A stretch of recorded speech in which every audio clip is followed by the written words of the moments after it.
It is now 6 p.m. in the boardroom. We're reconvening the regular meeting of the Board of Trustees of the McAllen Independent School District, which is meeting here today on Monday, September the 12th, 2016. This is the 5 o'clock meeting. We've been in closed session.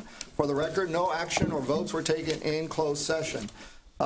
We now proceed to item number 4 and number 5, which is the invocation and the Pledge of Allegiance. If everyone would please rise. Trustee Forino will lead us in the invocation. Lord God, we gather to plan for the benefit of our children, administrators, and the support staff at our schools. May everything that we do begin with your inspiration. Help us to make good decisions. We come from different walks of life to unite our efforts for the sake of our schools. Send your blessings upon us, and may the work that we begin be brought to completion by your power. Grant us what you know that we need. We pray in your holy name. Amen.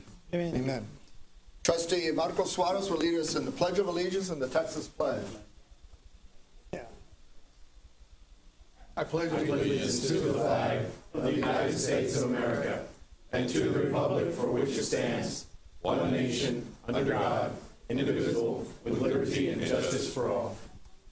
Honor the Texas flag. I pledge allegiance to thee, Texas, one state, under God, one and indivisible. Thank you. You may be seated. We'll now proceed to item number 6 on the agenda, which is a recognition and proclamation. 6A, recognition of Coach Lupe Sosa. Dr. Gonzalez. Yes, sir. Tonight we recognize James Dickey Rose girls cross country coach and track coach Lupe Sosa for her years of service and dedication to the AAU track organization. Coach Sosa has had a stellar career, and I will turn the floor to Dr. B and Coach Paulo Gonzalez for the presentation. Yes, sir, and good evening, everybody. And what an honor and delight it is to recognize Coach Lupe Sosa. She's right here, and I'll let her come on in and say a few words about her.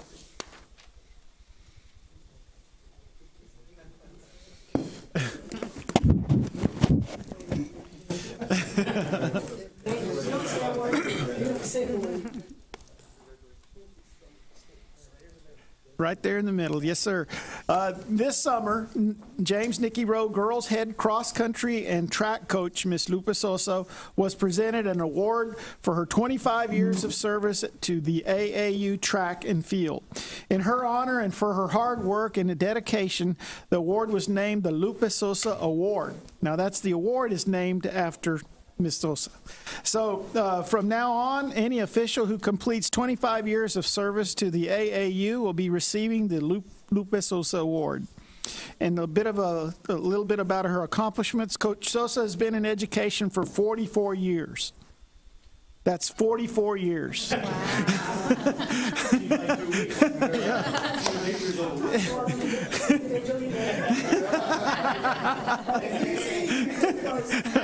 33 of them working for the McAllen Independent School District. Her greatest coaching accomplishment has been winning 5 consecutive regional cross-country championships at Mac High, an accomplishment that no other 5A school in our region has ever attained. She's also served as a state official at the UIL track meet for 33 years and has also officiated the UIL State Volleyball Tournament as well. Coach Sosa is a member of the Leo Naco Hall of Fame for her contributions to softball as head coach of the softball at Pan American University. She's also been inducted into the Rio Grande Valley Sports Hall of Fame. In 1994, Coach Sosa was named the AAU Public Recreation Woman of the Year, becoming the first Hispanic female to ever receive this award. Coach Sosa has served and continues to serve as a great teacher, head coach, role model, and inspiration to all of her students and student athletes at James Dickey Rowe High School. We thank her for all of her hard work, her dedication, and congratulate her on receiving the Lupe Sosa Award.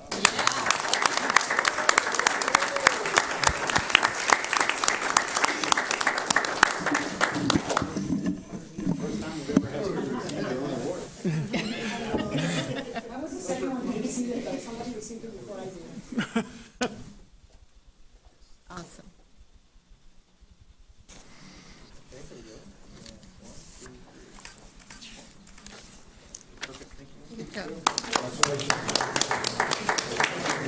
Thank you, Coach.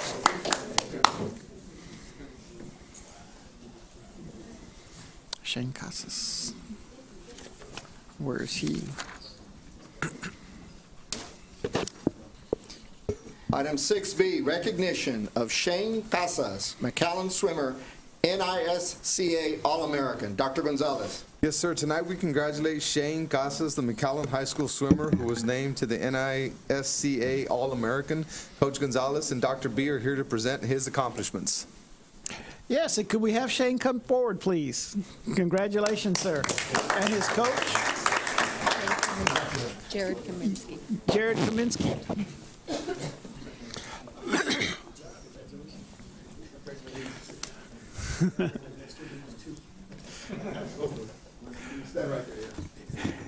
We are extremely proud to recognize Shane Casas, junior swimmer at Mac High, for his All-American swimmer status. Shane has been named a 3-time All-American swimmer in the 100 freestyle, 200 freestyle, and the 100 backstroke. Through his hard work and dedication, Shane Casas has won many prestigious awards. He is also the current Rio Grande Valley Swimmer of the Year and Region 8 6A Swimmer of the Year. Shane is also a bronze medalist in the 2015-2016 UIL State Swim Meet in the 100 backstroke. In addition, Shane is currently a USA Swimming Junior and Senior National Qualifier. Congratulations. Shane is aiming to repeat his All-American honors this year and compete to the best of his ability in all of the swim meets. Best of luck to Shane in his swimming career. Congratulations, sir. Coach Kaminsky, I'd also like to congratulate his coach, Coach Kaminsky, for a job well done and being there for him and working with him through all this water. Yes, and do we have parents? Parents, please rise and be recognized. Thank you.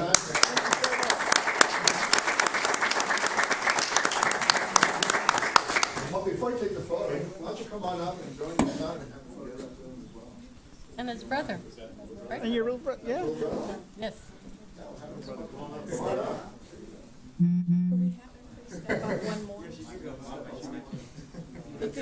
Could we have everybody step up one more? Who's it calling? Come on. They're calling you. Come on. And this is. Oh, awesome. Yeah.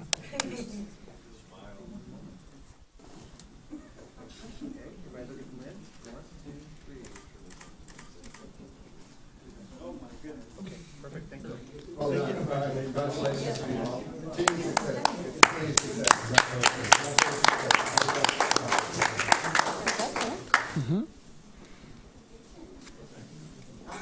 My job.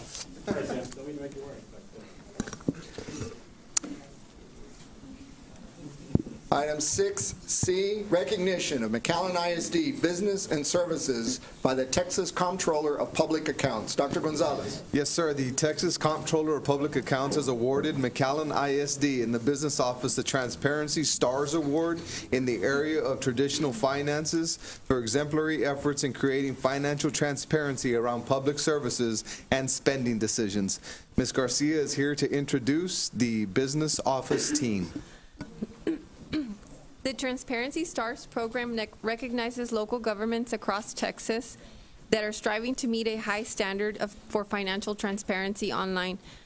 These efforts provide citizens with clear, consistent information about public spending in user-friendly formats. Our district is one of 11 districts so far in the state of Texas to be recognized with this honor. And I'd like to introduce you representatives from our business office, Mr. Oscar Trigo, Director of Payroll, and Mr. Lázaro Ramos Jr., Payroll Accountant. And our Director of Accounting couldn't be with us today because she's out ill, but Iris Luna, Director of Accounting. Round of applause. Miss Ashley Jaime, our Staff Accountant. Ms. Grace Suarez, Staff Accountant. And Ms. Janie Brooks, Budget Specialist. Ms. Debbie Shelf, Secretary. And Ms. Rose Diaz, Budget Specialist. And Ms. Cynthia Medrano Richards, our Chief Financial Officer. Congratulations to all for all your hard work and dedication. And here is the award.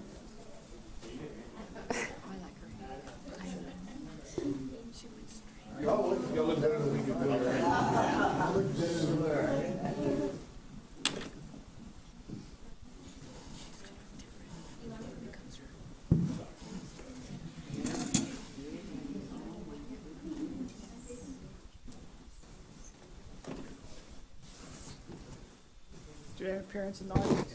No? Okay, everybody smile. Look at the lens. 1, 2, 3.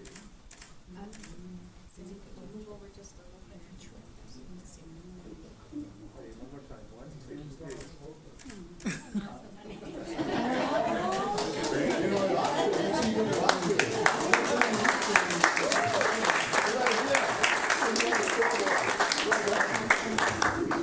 Great job, guys. Congratulations. Congratulations.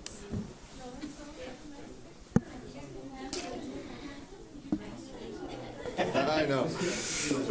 I hear you, I hear you. 6D, recognition of the National Procurement Institute's Achievement of Excellence in Procurement Award. Dr. Gonzalez. Yes, sir. Purchasing Services received the National Procurement Institute's Achievement in Excellence Award for the 4th consecutive year. And Ms. Garcia will introduce the purchasing team. McAllen ISD and Purchasing Services has been awarded the 21st Annual Achievement of Excellence in Procurement Award. The award is earned by public and nonprofit organizations that obtain a high application score based on standardized criteria.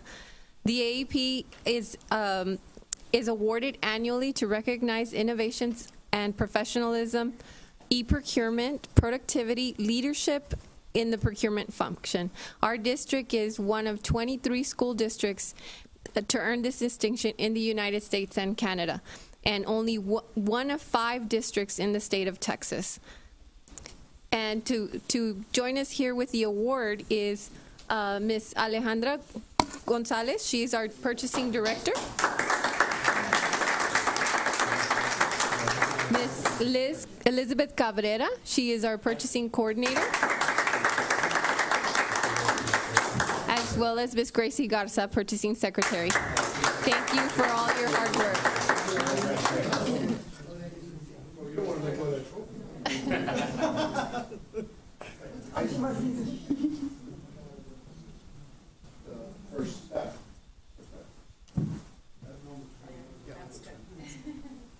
Can we have, and then move over this, like this one?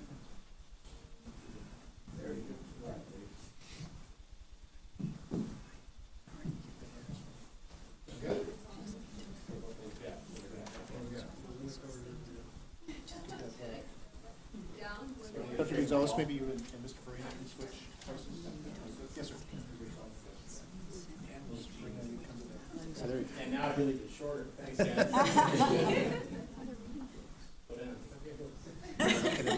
Okay, here we go, and look at the lens, 1, 2, 3.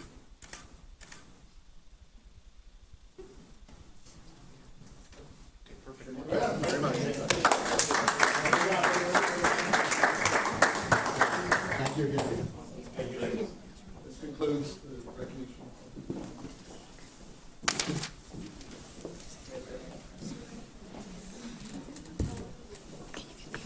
Yeah, we need that other judge.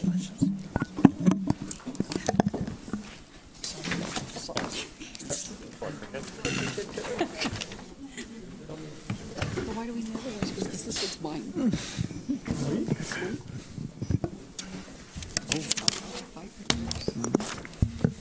Thank you and congratulations to all our recipients of the recognition duly deserved today.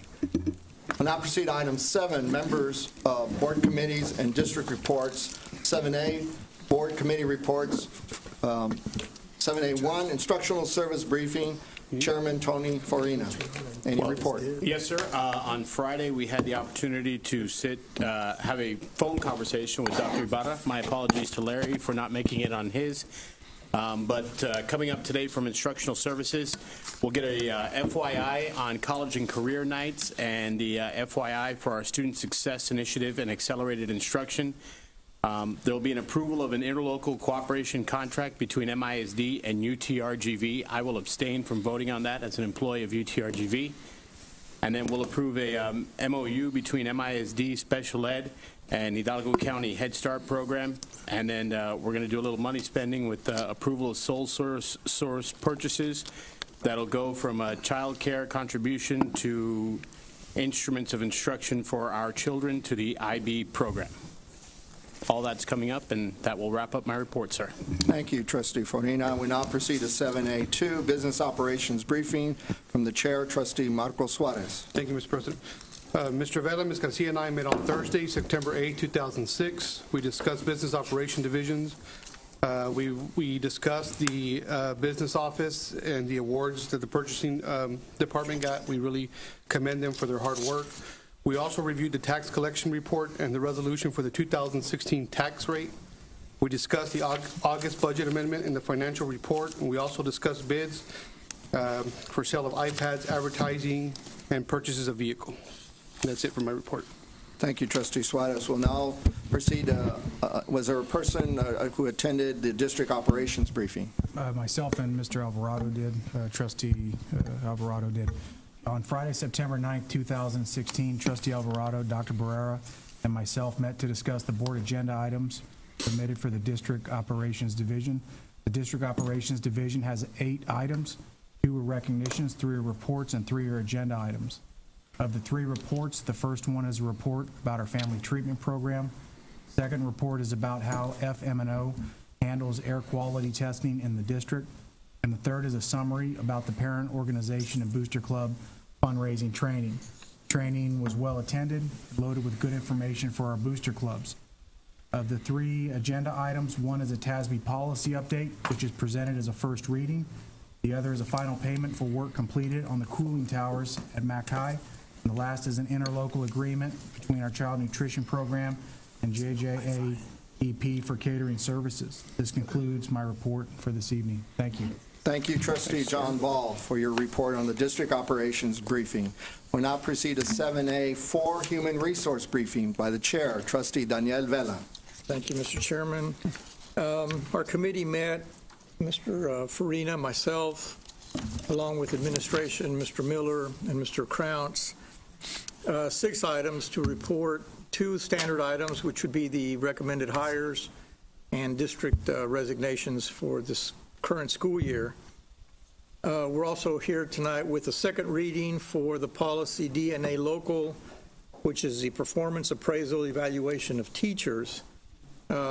We discussed with administration. We've had very few, if any, inquiries, concerns, or questions on this particular policy. It'll be up for second reading tonight.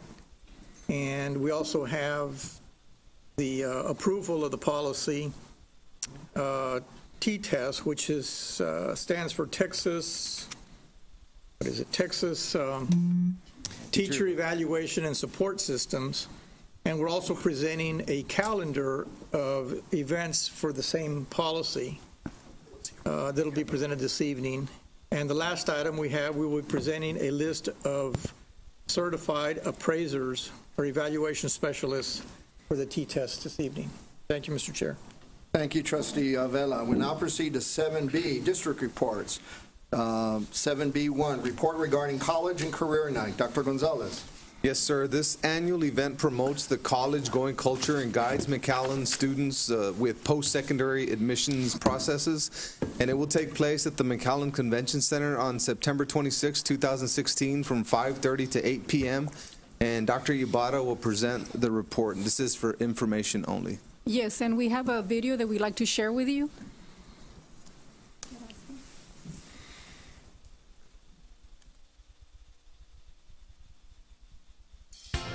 Monthly, McAllen ISD hosts College and Career Night. This event gives our McAllen students the opportunity to visit with college representatives and career and technical education teachers. University staff provide our students with information about their admission requirements and scholarship opportunities. McAllen ISD career and technical education teachers market their programs of study for the students' career options. Hosting both at the same time allows students to make the connection of careers available through the career and technical route as well as through the post-secondary academic route.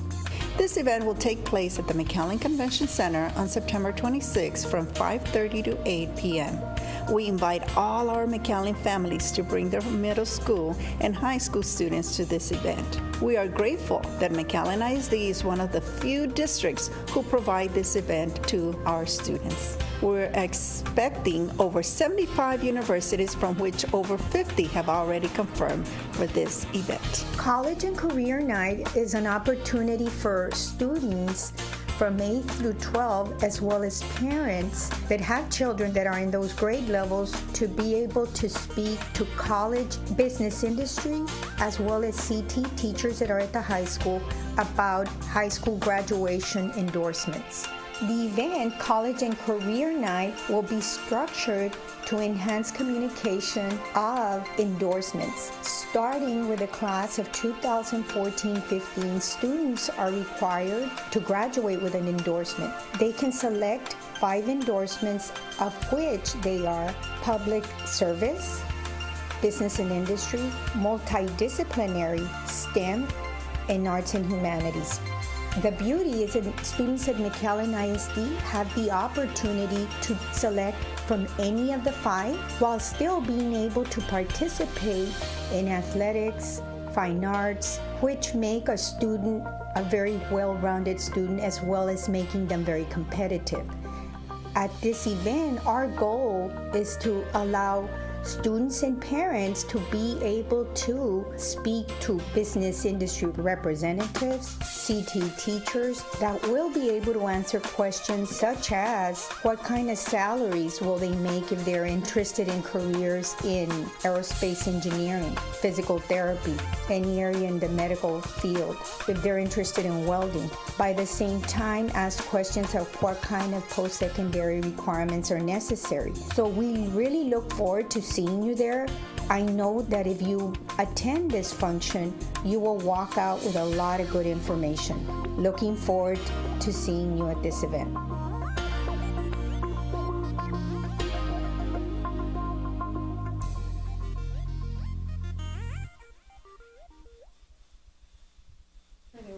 And our Director of CTE, Ms. Sandoval, to please come up. They did a great job with the video. And just to recap, we do have a short presentation, a short PowerPoint.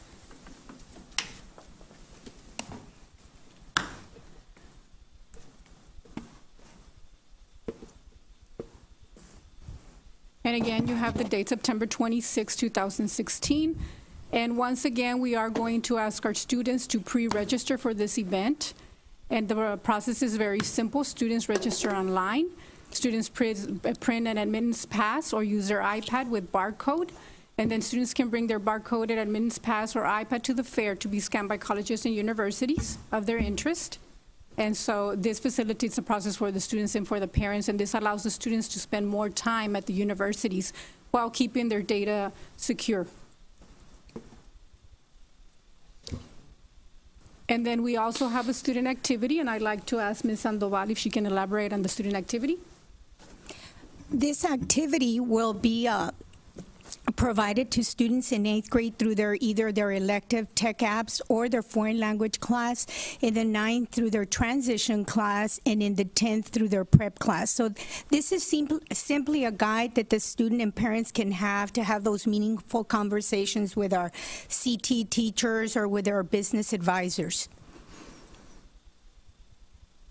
And then these are last year's numbers, the number of parents that attended each of the parent sessions. We did have 3 in Spanish and 3 in English, and you can see the number of students and parents from each of the high schools that attended the session. And of course, our goal is to have more participation this year. Do you want to elaborate on the parent sessions, Ms. De Hoyos? Well, the parent sessions are really information for the parents to know how to go about especially the main scholarships here in the locally, the Vamos and the South Texas College and UTPA. So we have the Spanish session and we have the English session. So we're hoping that we have a lot of parents in both sessions. Sometimes the parents might just come with the student to inform about the university representatives, but we encourage them to also go into the sessions and listen to the presentations. And that concludes our presentation, and here you have the invitation that we'll be sending out to the campuses. We'll be sending out to middle schools. To middle schools as well. Okay, thank you, Dr. Ibarra. Trustee Suarez. In those sessions, and this could be addressed to do we show these kids how to fill out the applications for these scholarships as well? It's information generally, and so the application is also part of the presentation. But parents can stay. We usually give about 30 minutes in between sessions so that those that have a more in-depth questions, they can stay and talk to the presenters. Now, is there representatives from Vamos there at okay. Oh, yes. Because I will tell you that one of the discussions I had with certain people that have been on that board is that we don't get enough applicants from McAllen. And I think we need to change that and see what we need to do as a district, how we can help as a board, or what support you need. Because ever since I had that discussion, hopefully pretty soon, I'll be more involved in that as well. But really, there's something that we're lacking. It was told to me something like 85% of the scholarships are going to our neighboring districts. And that to me is mind-boggling. I know that if we could come together and see what we can do, maybe we're just missing something, but I think that our kids are definitely worthy, our students, of getting, this year I want to get 85% of the scholarships. And this is, excuse me, is this specifically on Vamos? Yes, ma'am. The discussion I had with this business person was that, you know, he's one of the founders. He lives in McAllen, and he's really, it bothers him that there's not enough McAllen students getting these scholarships. I happen to be on the board of directors, and it's they've raised $1 million in the last 3 years. And this is a 4-year scholarship for these students, so it's 4 years of tuition paid. In addition to that, it's tying them into a mentor of a local business person. So throughout their 4 years of college, they will have access, direct phone number to a mentor who happens to be a business member in our community to give them guidance and direction. And there also is counseling available to them to make decisions regarding financial planning, things of that nature as they go through their 4 years of study. So it's a very, and there are others like that, but it just so happens that the Vamos board is one that we've had some concerns about not nearly the number of students applying from McAllen. So we really need to encourage students to do that. Let's give them a lot to do. Definitely. Thank you. Mr. President. Yes, sir.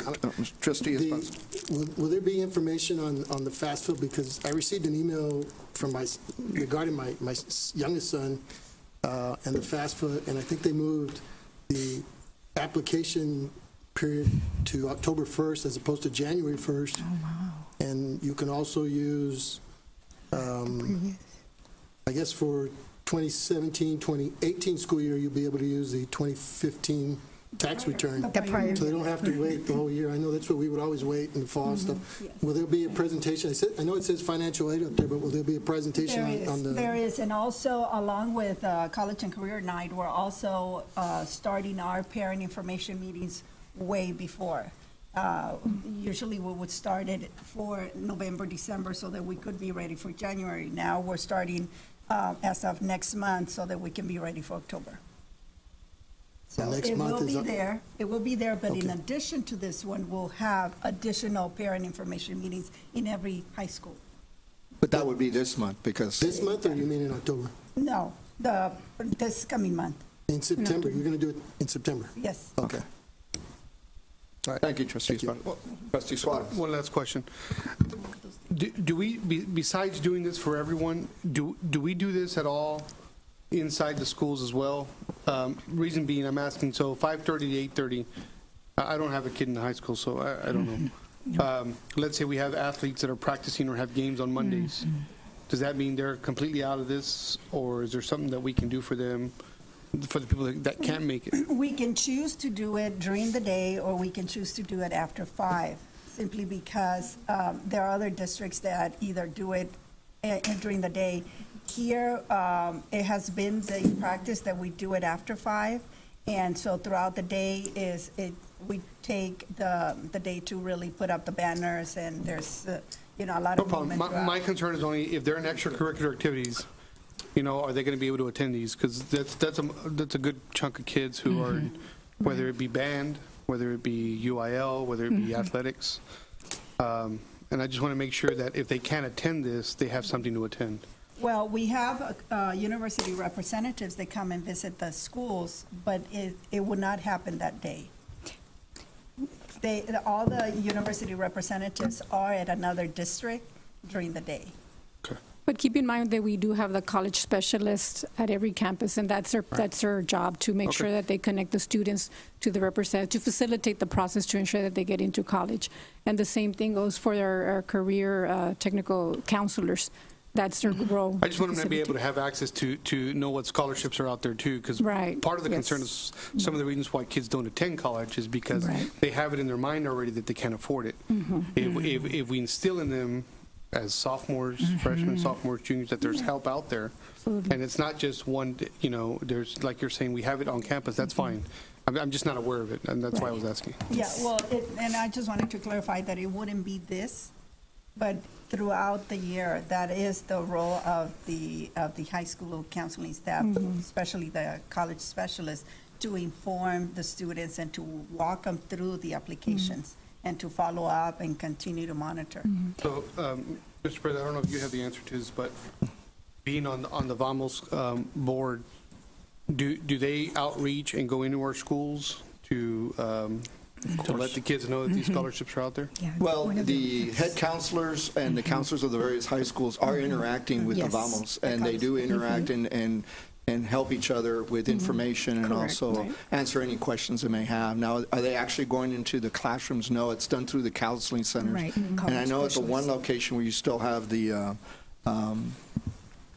just escaped me, Europe, exactly, that they actually have a computer terminal that links them up to the VAMOS site. Well, every high school has a Go Center, which is what is really the place where students can go and check their terminal, because they all have one.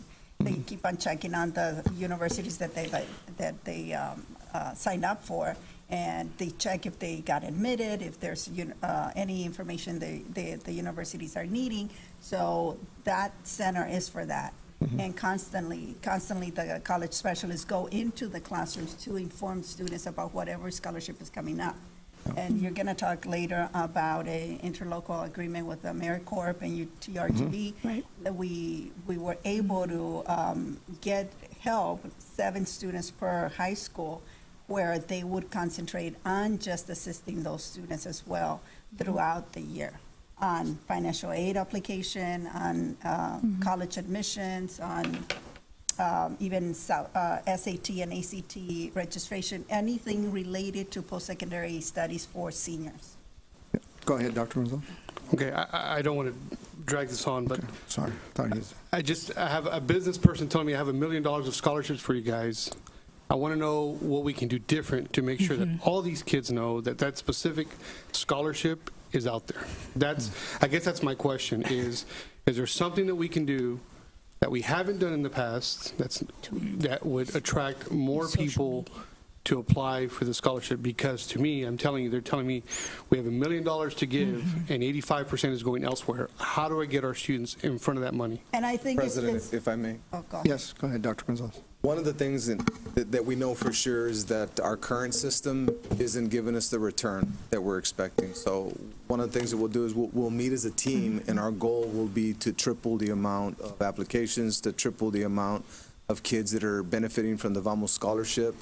And we'll create a visual representation of the actual system that we have to get kids and how we get them exposed to all scholarships, along with a visual representation of the system that we have for the FAFSA and everything else that we do, so that we can have a streamlined system that we can articulate and show in a very streamlined fashion, with the goal being we're going to multiply greatly the amount of kids receiving scholarships. Definitely. I agree with you, Dr. Gonzalez, especially that from the year prior to this year, we went up in $10 million in scholarships. Yep. In fairness, it is a very competitive, and there's a board that reviews these applications, and it's very competitive. But the numbers could be significantly increased that would give our children even a greater chance in participating. From the board's perspective, we'd like to thank the college specialists and the counselors and the various campuses that are the hard work and the dedication they have to encourage our students to apply, and in working with their parents to get them into the college of their choice and getting the necessary funding, because it's gone up significantly over the last year per year of scholarship recipients. And so I know that trend will continue to grow. And so we thank you for those efforts. I have one more question. Yes, sir. Trustee Esparza. The college specialists and the Go Centers, do they have a list of all their seniors and they make sure they make contact, or do they just rely on the kids to come in? No, they have a database and they look at, that's one report that I ask them regularly throughout the year. I want to know percentages of them actually taking the SAT, ACT, because that's one of the requirements also for, that we have for seniors to exit, accountability. I also want to know, have they been admitted, not only applied to universities, but what universities have they received acceptance to, and then what scholarships have they received and the amount. So they're constantly updating that database. Okay, but what efforts are they making to contact every kid? Because you have the kids that are going to go on their own, and the parents are pushing them, and they're going to show up on their own there. But what about all these other kids that nobody's pushing them? Are they making any effort to go out and find that kid and say, hey, you've been here, you're going to graduate in 9 months. I'm not seeing you in my office at all. You've not filled out any paperwork. You've not taken any tests. Is any of that going on at all? Yes, it is. They have presentations, and then they also look after the ones they have not completed, because that's where we're going over every year. At least from last year to this year, we have a goal to increase percentages. So they have that as their own, and then plus the AmeriCorps students, they have a group of 50 students each to be able to look after and monitor. And that includes all seniors? All seniors. All seniors. And Dr. De Hoyos oversees those specialists, and she reviews their logs. So there is systems in place to make sure that it is happening. We meet monthly. But one thing to Mr. Esparza's point, we can improve on reaching out to all students, because you're right, kids that are more proactive, parents that are more proactive have a higher probability of getting the service. The kid that's not reaching out, we could do a better job of reaching out to them. So we will create a system. One of the goals that I told them is not necessarily are we going for amounts, but we're looking at how many students actually got a scholarship and got admitted to a university. Because sometimes it could be only the top will get scholarships or get admitted, but we're not looking at only a figure. We're looking at also amount of students. Okay, thank you. If I may. Trustee Fornino. I'm not sure how the VAMOS scholarship is financially need-based, but we could have 1,000 students apply, and if only 150 qualify because of financial need, that's going to be a big difference. It's a two-way street. As much as I appreciate the efforts that the Go Center does, because I was at the Row Go Center the other day with a junior, and I've got with a senior, I've got a sophomore that goes to Achieve. I mean, I'm already talking to them about what the future plans are and how we've got to learn and how we've got to grow. We need the parents to get involved as well.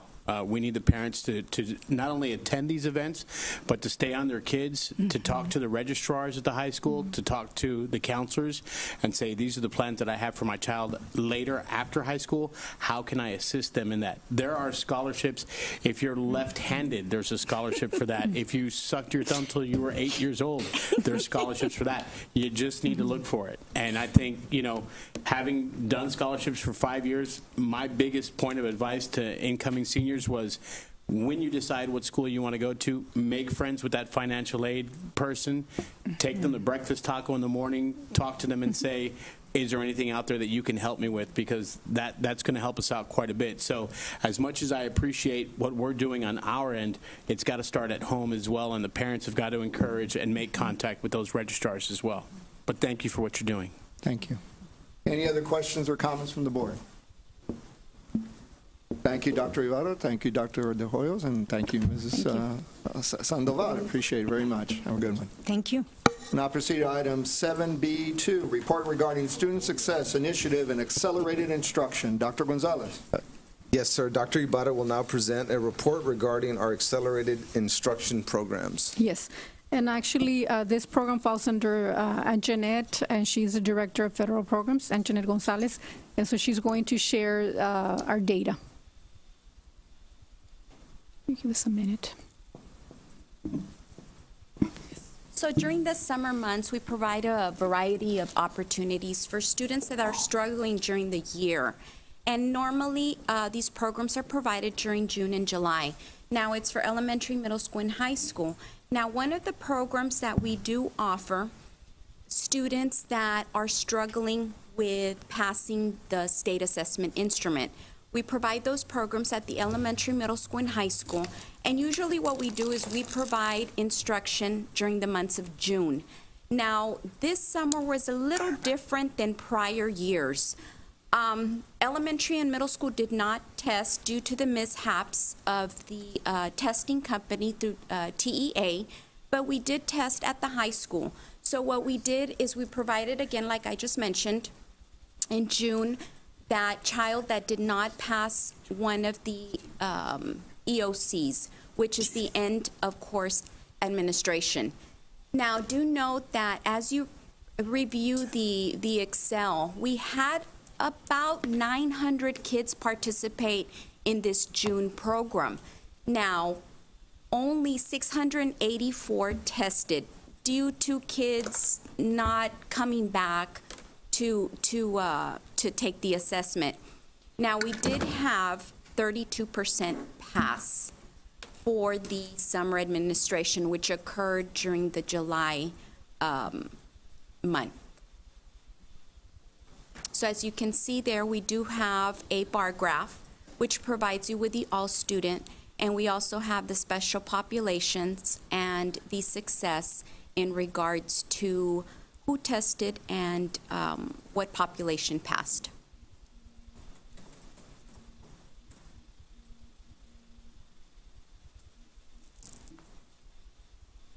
Of course, this is the summative. When we provide you with the end of course here, you'll see algebra, we had 98 tests.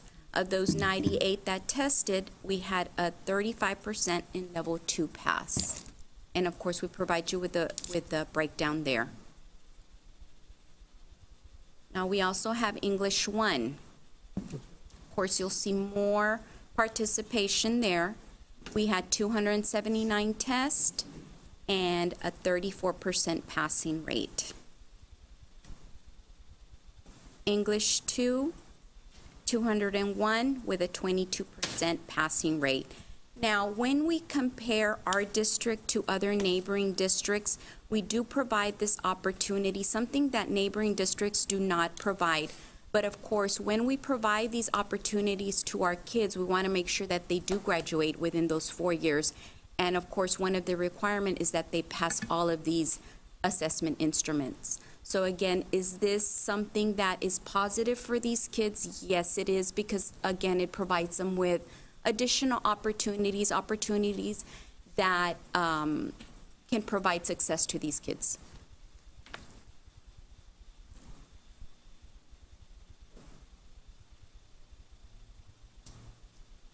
Any questions? Yeah, any questions from the board? Thank you for your presentation. I do have a question on the areas of the LEP and the migrant. Oh, the chart changed. A moment ago, I had a different. Oh, and you know what? You were probably looking, I'm thinking, at the English too. Yes. Yeah, we had 92, of which 7%, and of the migrant, we had 5 individuals and none. What was done differently or could have been done differently? A lot of the times what we're faced with is our summer school program runs Monday through Thursday, and it goes from 8 to 2. What a lot of these kids have not passed either of the exams.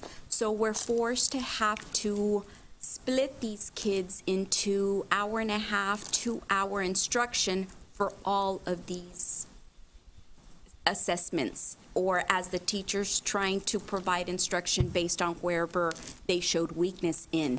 So it is a struggle. It is something that we've incorporated software. So we do take them into the computer lab to try to motivate them and try different things that they do during the year that might accelerate some type of instruction and some type of success during the summer months. So it is a struggle because, again, a lot of these kids have not passed 3, 4, a lot of the times the 5 EOCs that they do need to take. So what's the thought or what's the plan taking place now that we know that we might need to do differently? Throughout the years, what we've done is we're looking at the teachers that have shown more success during the year. So a lot of the times we try to recruit a lot of these teachers that have shown success during the year. But a lot of the times, a lot of these teachers they have vacation, Other commitments. That that's a struggle that we're faced with. Okay. Now, are we planning to leverage any way, or are we already leveraging technology that will give them vignettes or something? Maybe these teachers that provide the instruction and have done well could be recorded and then that incorporated in some sort of vignettes that they could use at their own pace to have that information if these individuals tend to provide good instruction. That is another avenue that we can, of course,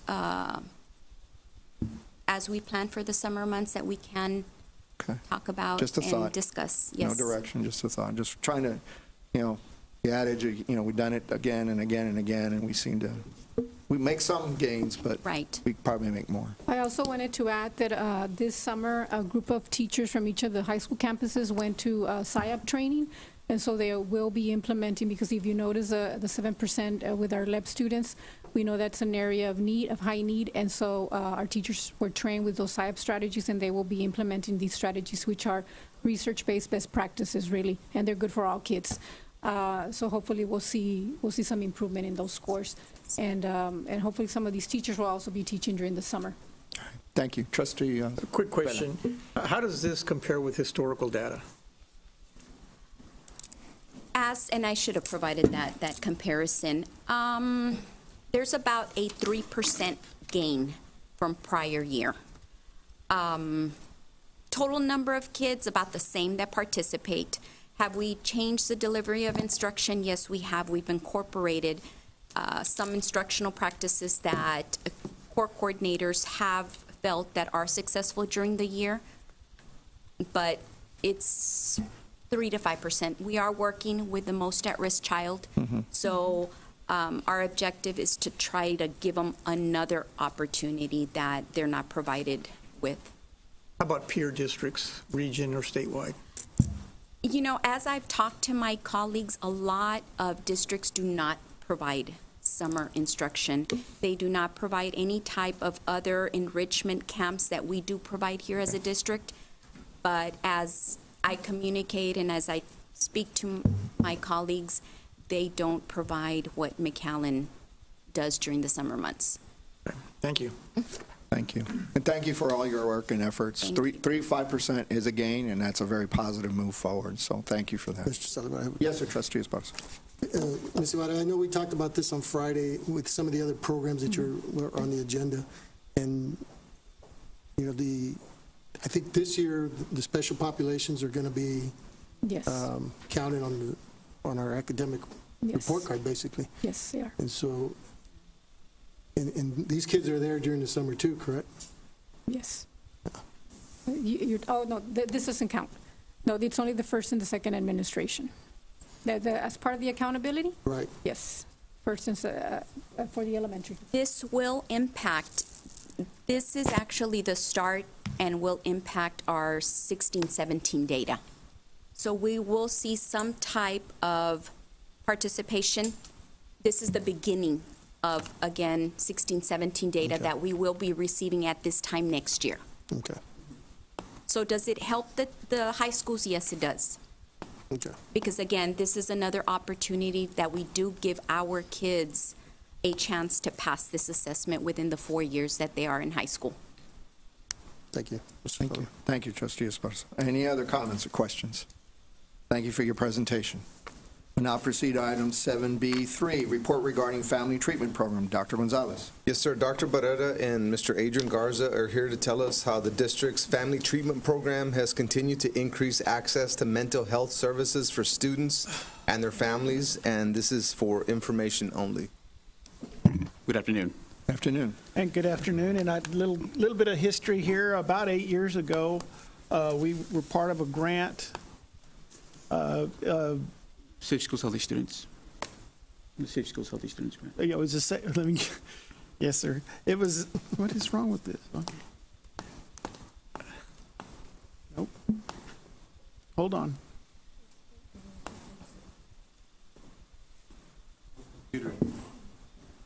Yeah, I know. When it works, it works. A mistake.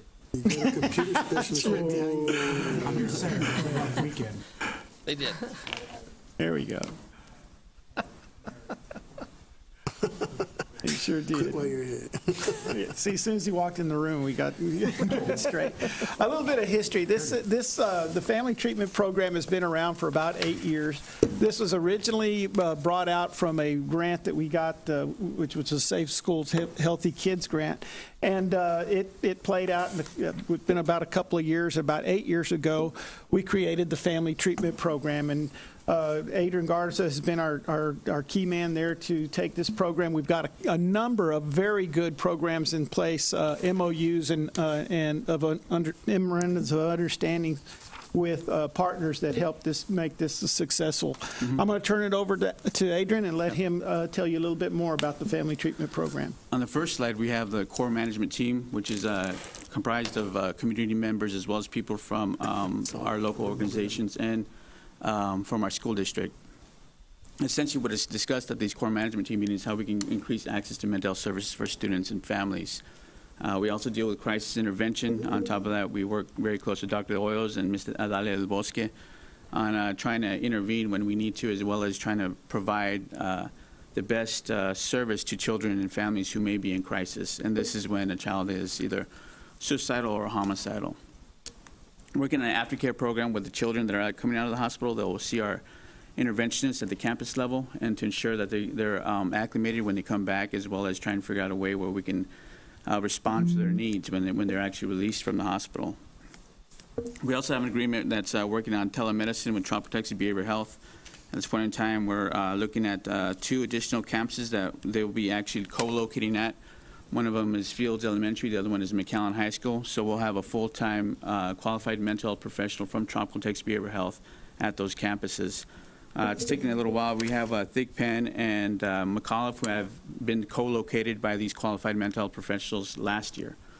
What we're doing is we're trying to leverage our community resources to ensure that when we don't have a team in place that's big enough, that we try and use our community entities to try and help us out with mental health services. Recently, we're handpicked and actually invited up to community-based collaborations that advance behavioral health services and supports. It's put on by the Texas Education Agency, and it takes place in Arlington, Texas. At that conference, we've been invited to sit on a panel of our local mental health authorities throughout the state of Texas, as well as the Texas Education Agency, to just kind of discuss behavioral health as well as mental health access for students on school campuses. So with that, McAllen ISD has kind of already been kind of noticed before that, but now this is just another opportunity for us to kind of go up and share it with the state of Texas. The next slide, we had an increase of mental health face-to-face contacts. That's 1,278 students who actually made contact with our prevention intervention specialists at each of the campuses. Our 4 main campuses are McAllen High School, Memorial High School, and Rowe High School, as well as the ING Center. At this point in time, we're working on trying to figure out, along with Dr. Oyles, our crisis interventions. We have our counselors as the first responders at this point in time, but last year we had 87 crisis interventions where a child, we actually worked with the child on potential hospitalization. We're hoping that when working with Dr. Oyles and Ms. Adale del Bosque that we reduce those amount of crisis interventions and I guess be more preventative. The more the child is in school, the better off they'll be. Last year we worked on an ING substance use transition. That was something that was a project that was brought on and was asked for me to complete by Dr. Gonzalez. And we kind of had to go out and get contracts, open bids for contracts, and some companies were vetted. And out of those companies, we have new partners in place, which I'll discuss on the next slide.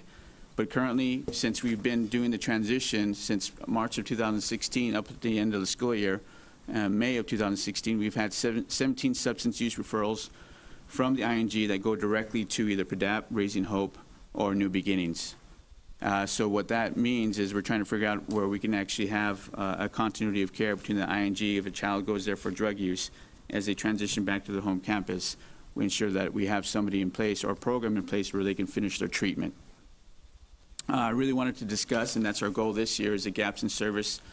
Our gap is obviously children maintaining the treatment, complying with the treatment.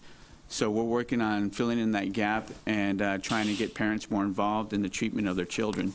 What I mean by treatment is that continuous care where if they're getting drug counseling at the ING center, then they need the drug counseling as they go back to their home campus. And I know that last year we kind of talked about it and we attempted to utilize customer service, but now we're going to have to start leveraging some other means of trying to get those children to comply with treatment. The year before, we had 19 high school graduates. This year we're up by 21 high school graduates that were on our caseload, and we made sure that we monitored them as they're going through their academics to ensure that they'd walk at the end of the year. Yeah. The next slide is just our community partnerships. Like I said, we work really close with Tropical Texas Behavioral Health, UTRGV School of Psychology, Mesquite Treatment Program, UT Austin School of Social Work. They send us interns and we accommodate them. Youth Mental Health First Aid, Behavioral Hospital at Renaissance, South Texas Behavioral Health Center are mainly resources, tremendous resources that we utilize. Of course, new partners are New Beginnings, Palmer Drug Abuse Program, and Raising Hope.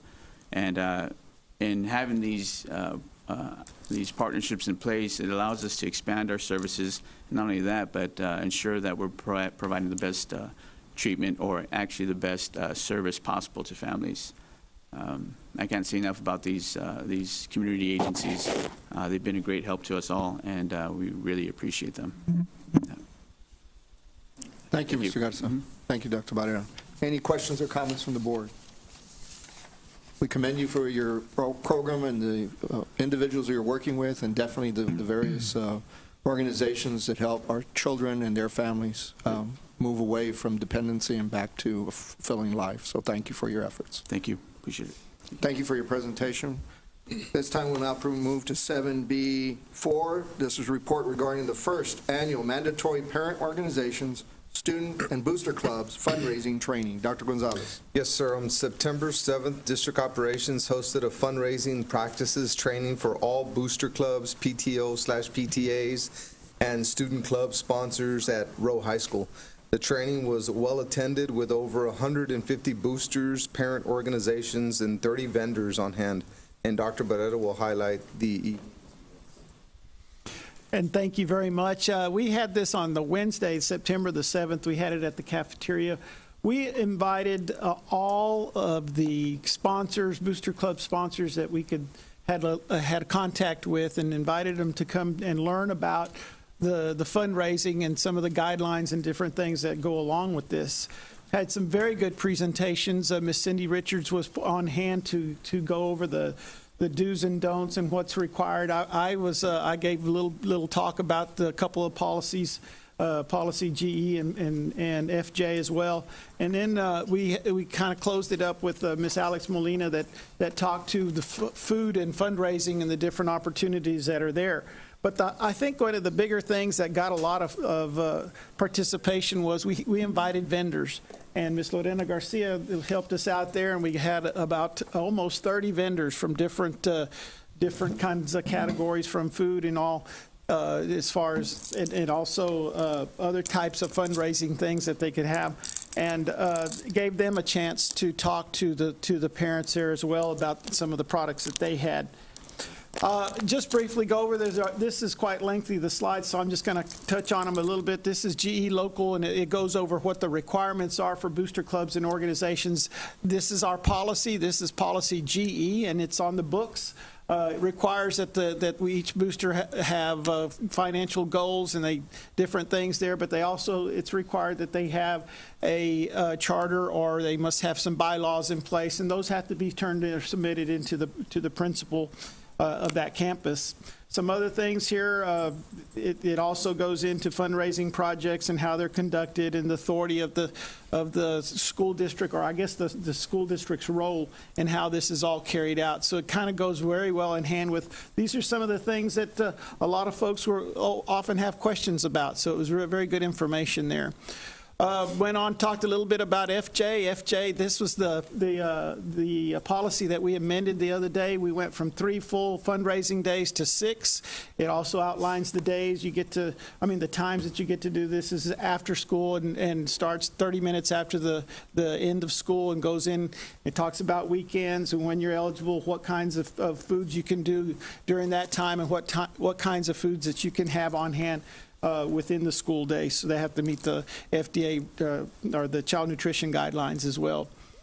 Miss Cindy Richards did a fine job of explaining some of the chapters or the education codes and what it's referred to, and what the guidelines are. Also talked about how to become a 501 nonprofit organization, in the process to go through there. Some of the bylaws there went along real well. Booster Club parent organizations, the EIN number, and how to secure that. And that's a lot of work, but it's also very it's laid out, and you work with the state comptroller, and you get these things lined out. Talked about some financial controls and some of the things there. And then it was really interesting to note about how to set these up from one year to the next. That, in other words, you set your goals, you set your, how much money you think you want to raise, and you put together the projects, you space them out, you work with your principals so that they know when these different fundraiser deals will be, so that they can coordinate with some of the other organizations, so we're not stepping on each other like that. But and then it kind of lined it out there, so it's very, very informative there. Here's some more about the money and safeguards and different things that you can get into, and tells you not to hold cash overnight and how to handle all of that. Carryover balances and fundraising. And then these are some of the organizations that she works with. Ms. Molina talked about the different USDA snacks and the definitions there, the guidelines, walked through that, some of the exemptions that apply, and after school and USDA smart snacks and the things, and how to be compliant with that. So that went over really well as well. So that wrapped it up. We had very good questions and answers throughout the presentation. We summed it up at the end. A lot of folks stayed back. We talked through some, answers to some of the questions there. Some very good information. Some feedback that we got back was that, we need to do this annually so that as new people come in, that they're up to speed on the different rules and regulations and that kind of stuff.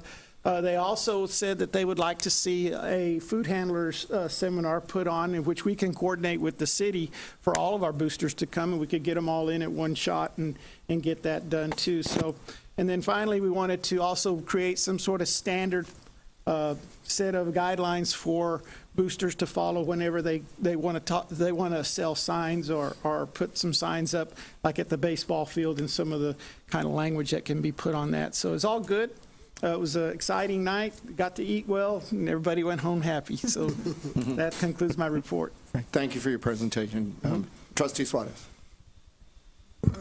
Dr. Butler, I have a question that I don't know if we have the answer to, but I know that at the elementary level, the principal governs these booster clubs, organizations. There's not too many of them.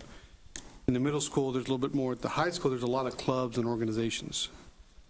And I think you talked a lot about the bylaws and the last thing that we want, or my understanding has been, is that we as a district don't have jurisdiction over their bylaws just on certain items. And my question is, when parents call and complain about a certain issue, or let's say there's money missing, then our auditor gets involved. Wouldn't it be a little bit better for us to have a uniform standard policy that all booster clubs have to abide by? Because it makes it kind of hard when there's a certain booster club that has certain rules, but at another school, the rules are different. And so how do we govern that? And who governs it? Is it the principal?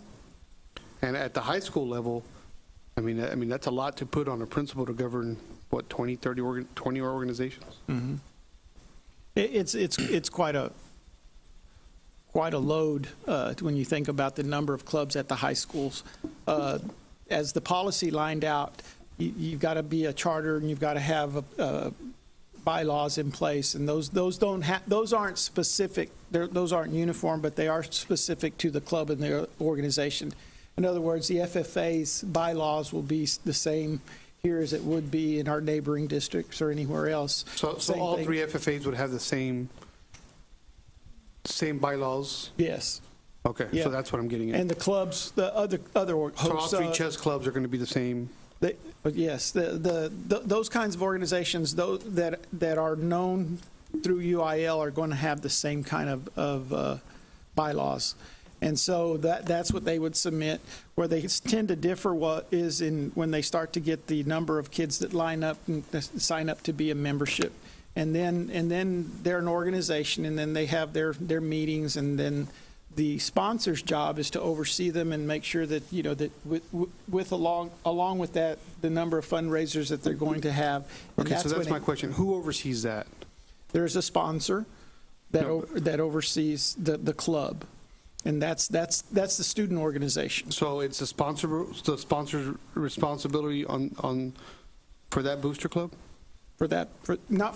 Mr. President, if I may. Yes, One of the challenges that we have, you mentioned it's a big load for the principal to oversee it. Ultimately, the principal is responsible for all boosters and working with the sponsors on every campus. One of the things we need to do a better job is standardizing the system and making sure that every principal is working with every head coach, every CTE sponsor, everybody within the fine arts to ensure that we are as standardized as possible. Because at this point in the game, we may have bylaws, but I don't know how standardized our system is, and that's something that we need to research and do a better job of. I know, Ms. V, you've been in the trenches at the high school level recently as role principal. What are your thoughts? There's two groups of activities. There's the student activity that he's referring to, and that's held accountable under the employees. So at the coach, you'll have the volleyball booster club, and the head coach is watching that, and that's audited and watched very closely and supervised by our audit committee. That's the student organization. That's the student organization. Then the parents also can choose to have a parent activity. And what we asked for, and that's the beginning of what you're seeing, is that be standardized, that those parents be given the same guidelines, because there's a president, a vice president of the parent activity clubs, just like there are the student.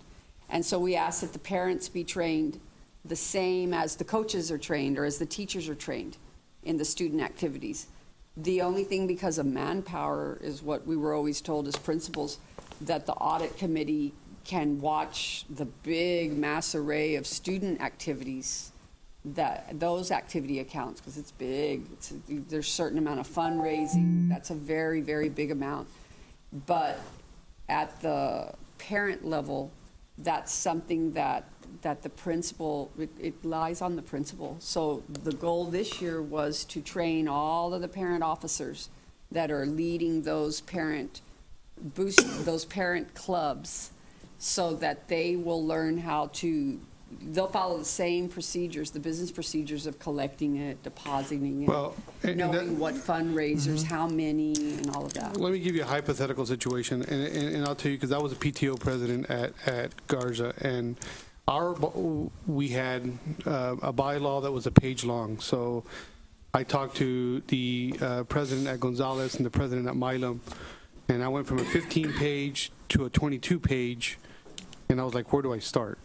So hypothetically, if I'm in the PTO and I don't have much involvement, we have fundraisers, and the money is spent the way I decide, or me and the vice president, because sometimes some PTOs only have 3 or 4 or 5 people involved in them, and so you're telling me that if we go purchase something, and let's say unfortunately something was not done right, the principal's liable?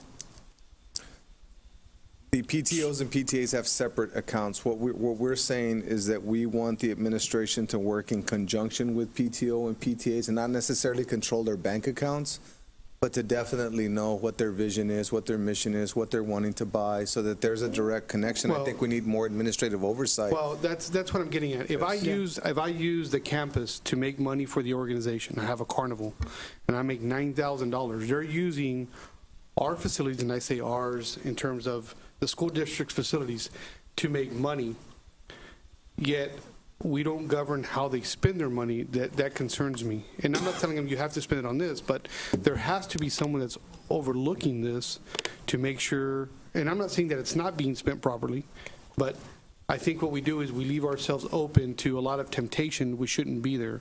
So my question is, as of now, we have nothing that governs them, right? As of now, we need to have better administrative oversight. We try to have relationships, but as you know, PTO, PTAs have their own accounts outside of the school system. They work in conjunction with the school administration, and it always goes back to the students in some form or fashion. But what we want to do is at our next ILS, Instructional Leadership Seminar, at our next meeting with principals, say, how can we develop a system where there's administrative oversight? Maybe we're at the high schools, they use their 5 assistant principals to divide and conquer all the different organizations. At the middle schools, they use their 2. At the elementaries, they use their 1, so that there can at least be conversation and oversight of And what happens the at program. high schools is that the employee, like say there's the parent booster club for volleyball, well, the same coach that's watching her student activity club, she's also involved in the parent booster club. And so they're raising their money and they're doing the thing. And so say they're collecting money and it's on shirts. Well, then there has to be that oversight that the bill was paid for the shirts. Because if you don't pay for the shirts, then the businessman that sold you the shirts ties that back to the school. Well, So that's what I mean by it. It does come back eventually to the principal, but in the big places, the employee that's watching the student activity, like the FFA ag teacher, well, he's got a parent boosters also. Well, he's also bringing leadership to the parents. So what this attempt was to, because there's minutes with parent booster, just like there's minutes there's officers, there's No all doubt. of that. And just for the clarification, I'm not saying it's being done. Right. What I'm trying to say is I think that if we had a little bit more structured, I think more parents would want to get involved because at least they have a structure to go by more than anything else. 2, I commend all parents who do it because it's a lot of work. You don't get rewarded for it. And I just want to make sure that we as a district have at least a guideline for them to follow. And apparently after this meeting, what you showed us, they do. And I just wanted to clarify, everything that we did at that meeting, if we have someone that's going to govern over that, in which for the most part we did. So thank you. And that's a good point. So we can consider that meeting as phase 1, and then phase 2 is to get deeper into the trenches to ensure that we're following through and there's oversight. Point well taken, sir. Thank you. Trust. Mr. President, if I can just make one quick comment, not to belabor the point, but there are limitations with respect to the parent groups that are going to separate the school district from the parent groups. We cannot have as much control over the parent groups as you can the student groups. And I think we need to keep that in mind as we try to make it more standard.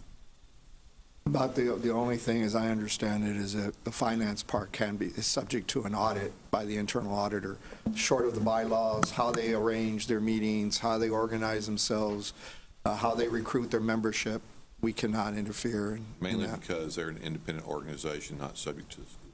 And that's what I was trying to bring, my question was to bring clarity. We've kind of crossed several lines here. There's student organizations, and then there's the PTO, PTAs, and then you got your booster organizations, which are primarily your parent organizations aside that are supporting various aspects of the student academic efforts, whether it be football or basketball or the fine arts, et cetera. And that last group is a lot more limiting as far as what a school district can or cannot do regarding oversight, short of the financial audit. So I'm glad we brought clarity to those three elements that we are faced with. Your point is well taken, Mrs. V. The first two being that they're employees and they're on campus and their activities happening primarily on campus. There's a little bit of an oversight in that regard. Any other questions or thoughts? And thank you for bringing clarity to that. I just want to make a comment, Mr. talked about it. I'm glad that you're going to keep this every year because of those teacher organizations or parent organizations. You know, the parents, the child graduates, they move on, the next group of parents come in. And so that training is always needed every year. Were they given handouts of all of this information? Yes, they were. We ran out of handouts. We also have it posted on our website, and so that they can have access to that. And then we gave them, of course, our contact information and said, call us if you have any questions, you know, call the experts, call Alex, call Cindy Richards, call myself, and we'll walk you through. Perfect. Thank you. Thank you, Trustee Smuts. The other aspect that I was seeing, and we're talking, as I understood it, looking at it back in 9-10 or 10-11, is we're talking about $1.4 million here in various school funding. So it is a significant number, as Mrs. V was saying. And so I would hope that we're looking at it from a training, from a support, from a resource to help guide, and because these folks are volunteering time and effort, and their reward is what happens to benefit those children in our program. So we got to thank them for that effort. Yes, sir. Any other questions or thoughts? Hearing none, we'll proceed to 7B5, report regarding McAllen Independent School District air quality testing. Dr. Gonzalez. Yes, sir. Dr. Barrera and Mr. Ruben Trevino will present a report regarding air quality testing in our district. This item is for information only. Yes, sir. This is an information item. This is a report regarding, I'll ask Mr. Trevino to step up here just so we can talk a little bit about it. And I'll kind of kick it off, and he'll inject here as we walk through this. Air quality testing is something that's handled through our facilities maintenance and operations department. It's typically conducted after construction projects, or to regulate and to also see what is after the project is concluded. Or it could also be conducted under areas where there's lots of humidity in a very humid environment, most of the time in a classroom that gets too much moisture in it. There's two ways that these are conducted. They're either in-house or they're outsourced. When they're in-house, a little kit is purchased from a company that also provides the laboratory evaluations on those, and we collect those samples, and then we will send them out to the lab to be analyzed, and then the results are sent back to us. The other way that these are done or handled is through outsource. There's a company comes in, they set up their kits, wherever we request them, and so then they run their test, and then they also produce the results for us. The results often identify allergens or other air pollutants in the air. And then it also gives us a sense of direction as to how we can handle or best address that. There's an average cost involved, ranges between $500 to $2,000. It kind of depends on the significance of the test and how in-depth it needs to be and what we're trying to target there. These are the key points to it. A little bit of history. We conducted these over time. And you think about the last construction projects that we had in place, major ones. We did one lately at Mac High. We are scheduled to, as I understand, to come back through and do our high schools at all four of our high schools, since we have had quite extensive construction work handled over there as well. Mr. T. Good evening. Good evening. At this point right now, what we're considering, we've identified, like Dr. Barrera was saying, all 4 comprehensive high schools, and we will be putting together a scope of work with our on-call testing lab, and that would be Terracon Consultants, who house professional engineers that are dedicated just to this. And we'll put a scope of work together with a price and present it at the next meeting and see where we go from there. And you're talking about next meeting, a scheduled board meeting, regular Yes. meeting of the Board of Trustees. All right, thank you. Does this conclude your presentation? Yes, sir. All right, any questions from the members of the Board of Trustees? Trustee Farina. The Terracon, they're the ones that would, obviously, the kits that we're talking about, are they bringing in the kits, or are we bringing in the kits? How is that going to work? There's 2 types that can happen when testing the air quality. One is the equipment that we've ordered. We're expecting delivery of that equipment in the next couple of weeks, and that's geared more towards a specific area, such as a small classroom, a small standalone building, not something too massive, too big, that we go in there and we set up the equipment, and the cassettes that record the air samples are sent off to a laboratory, and then they electronically sent us back the results on the findings. The other method would be using the testing lab for more of a total campus-wide testing that would require, quite a bit of more quantity and different areas. So when we talk about when we're going to do these tests, is it going to be comprehensive? Are we going to get cassettes for each classroom, each part of the building, or is that going to be just one comprehensive, there's nobody in school, today's the day we're going to do it? I'm going to ask for the different scopes and meet with every high school principal to see if there's specifically a problematic area that they've identified or staff may have identified at one point or another, so that we can target those areas. Thank you, sir. Trustee Suarez. Is this routine, or is there a reason why we're doing these tests? Is it routine that every so many years we do these tests, or? The last test I believe that was performed was in 2012. In It was after the hailstorm, and then we got through with some major work there, so we went ahead and conducted a test. So usually it's done after construction? After renovations, after you've disturbed the area, the space, and you want to be real clear about what you've gone in with and what is left there. And that's what had prompted those last ones. You may recall we had the issue over at Mac High with the gym floor, and we went in after that and did those tests during that time too. That was also in 2012. So when we're talking a difference between a $500 and a $2,000, we're talking 500 maybe it's a certain wing, 2,000 would be Yes. the entire school? Yes, for 500 gets you a kit for one particular space. Right. I say space because it could be a hall, area, closet, a classroom. The larger end of that is you're talking about wings, entire wings, most of the school campus, that kind of stuff. So will De Leon be included in this since they're having construction done? Yes, sir. Eventually, they will be next on the line. Okay. But Achieve hasn't had any, or IB hasn't had any kind of construction done there, right? No, they haven't. I'm just asking. I'm just wondering why we're singling out the 4 schools and not all the schools, just the schools that have been. At this point, we'd like to tackle the four high schools in the current buildings that they're in, and then the middle schools will follow with the elementaries on an as-needed basis. Okay. That is a plan, so that we're able to provide results to both administrators, community, on the air quality and the condition of the schools. Any other questions from the Board of Trustees? Do you know what the results of the prior test? We went back on, we looked up some of the paperwork from 2011, 2012. There was a couple of areas that were addressed, and they came back fine.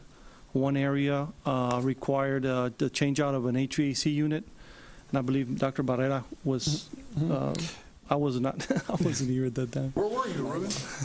He was in mission. No, back in 2010, we did some tests back over there in the career and tech wing. Hold on real quick. 2010 or 2012? Well, there was some in 2000, in both times. Oh, okay, it's 'cause I had- Yeah, we did some in 2010, and the last ones were in 2012.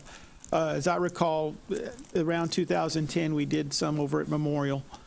We did the career tech wings there, and what that came back, there was a lot of humidity in the air, and that grew a lot of stuff on the walls, and then we were able then to go in, and that gave us a direction for one, to look into our AC system, and we ended up, it was always running, is what turned it out that way. And we were able to fix that and then go in and clean up the walls and repaint and do as we needed to, and that's how we were able to tackle and target the problem and solve it. 2010 testing? I believe that's right, yes. Past couple of years, have we done, have we changed out systems, HVAC, trying to address any of the prior concerns that we had? At the 4 schools here lately, in the last year and a half, there's been the chiller change out at Memorial High School. We've had the major renovations at Rowe, which included all the ceilings in the corridors, insulation coming back in with a new fire sprinkler system. At McHigh, we had the cooling towers with the chillers in the prior years being replaced. So there's been quite a bit of construction at the high school level. We've been making some movement trying to address those concerns. Okay. And you have previously, in our discussions, you have gone through this before. In other words, you're familiar with how to do the air testing, you know the procedures. In a previous district, we had the equipment to where we would, provide the testing and the results back to whatever, came out. Very good. Yes. Thank you. That's all my questions. All right, sir. Thank you, Trustee Ball. Any other questions? I do have a question. We've been working on over the last year or 18 months on air ducts and cleaning air ducts. Are we cleaning the interior of the clean ducts as well, or are they only the exterior part of the air ducts going throughout the campuses? They go out and clean the surface on the grills and whatever can be reached on the end of them. Okay. And all of the exterior and ceiling tile, ceiling grid. Okay. So the higher areas. So when we were hearing as a board that they were clearing the air systems and regarding that ductwork, it was not the inside ductwork being sanitized or Not the cleansed? whole inside. No, Gotcha. that's quite extensive. All right, yeah, fair enough. Any other questions? Thank you very much for your presentation and your report. I do have one follow-up. Yes. So at the next meeting, that's when we'll have the recommendations on whether we do a comprehensive, the $2,000 package or the $500 package, I guess? Yes, so to speak. and the difference in the pricing goes back to the amount of cassettes that you're needed to be able to record and the square footage of the campus that we're working on. That'll guide or give us the price. Of course, your job is to get the $2,000 package for $1,500. Yep. But just to bring clarity, as I may, on a follow-up, chain of custody of the material that's put out, the cassettes that you mentioned, is there a vendor that actually places those cassettes, monitors where they're placed, collects them, and then does the testing, and we only get the results, so we don't touch those cassettes? Yes. Within the district itself? That would be the outside vendor. That's Okay. Testing outsourced. lab. Thank you. Any other questions? No, sir. Thank you. Yeah, you're welcome, sir. Thank you for bringing it to our attention. We'll now bring up 7B6, report regarding tax collected for July 2016. Dr. Gonzalez. Yes, sir. At this time, Ms. Garcia will provide a report regarding the monthly taxes collected by the Hidalgo County Tax Office, and this item is for information only. The report from the Hidalgo County Tax Office informs the districts that the total monthly taxes collected for July 2016 were $449,167.81. In comparison to last year's same period for the 2015 and prior years, the collection rate was 6.9 versus 8.7. Now, that's a decrease in comparison, but in meeting with Ms. Salazar today, she informed Ms. Richards in a meeting today regarding the collections that, given preliminary information for August, the decline from year to year is $88,000, but the gap will be reduced with the August report. Collection efforts are being focused more on the door-to-door because that's where they're experiencing more results, so they will continue to do that in efforts to increase collections to the district. That concludes my report. Thank you. Any questions from the board? Hearing none, we'll proceed to 7B8, actions and items in closed session. That's not correct. It's 8A, approve of human resource recommendations for school year 2016-2017. Dr. Gonzalez. Yes, sir. Human Resources is submitting a list of recommendations for the 2016-2017 school year under a separate cover for discussion during closed session, and we are requesting action on this item. Items now before the board. What say you? So moved. It's been moved by trustee Farina, second by trustee Suarez. Do I have any discussion? No discussion. We'll proceed to a vote. All in favor of the approval of human resource recommendation, school year 2016-2017 recommendation, signify by saying aye. Aye. All opposed, nay. The ayes have it, 6-0. We'll now proceed to 8B, human resource employee resignations for school year 2016-2017. Dr. Gonzalez. Yes, Human Resources is submitting a list of resignations for the 2016-2017 school year under separate cover for discussion during closed session. This item is for informational. There's no action required, no discussion in open session. We'll now proceed to 8C, pending and or potential litigation. Mr. Crane. No report. Thank you, sir. We'll now proceed to item 8D, possible real estate acquisition. Dr. Crane. Mr. Crane. No report. Thank you, sir. Now proceed to item 9, instructional service, human resource, district operations, business operations, superintendent, and board of trustees items. 9A1, approval interlocal cooperation contract between McAllen Independent School District and the University of Texas Rio Grande Valley. We have a conflict of interest that has been provided to the board of trustees by Mr. Trustee Farina. He will abstain, will not participate in discussion, and will not vote. Dr. Gonzalez. Yes, sir. The interlocal agreement with UTRGV AmeriCorps supports the 3 comprehensive high schools in McAllen ISD by providing college-level students to assist seniors with post-secondary admissions, applications, financial aid application preparation, college admission exam registration, and scholarship application completion. And we are requesting action on this item. Items now before the board. What say you? It's been moved by trustee Suarez. Do I have a second? Second. Second by trustee Ball. Do I have any discussion?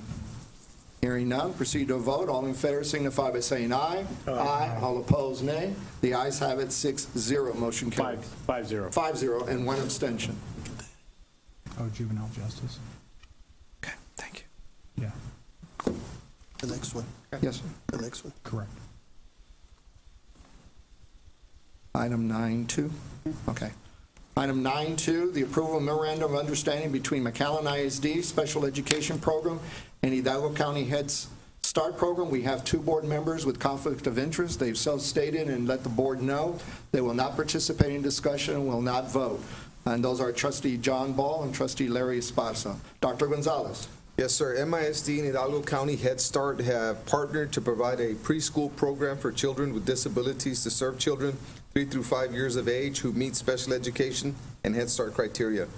The classroom is housed at Head Start, and the MISD Special Education Department provides the additional services and staff to support the student's individual education plan.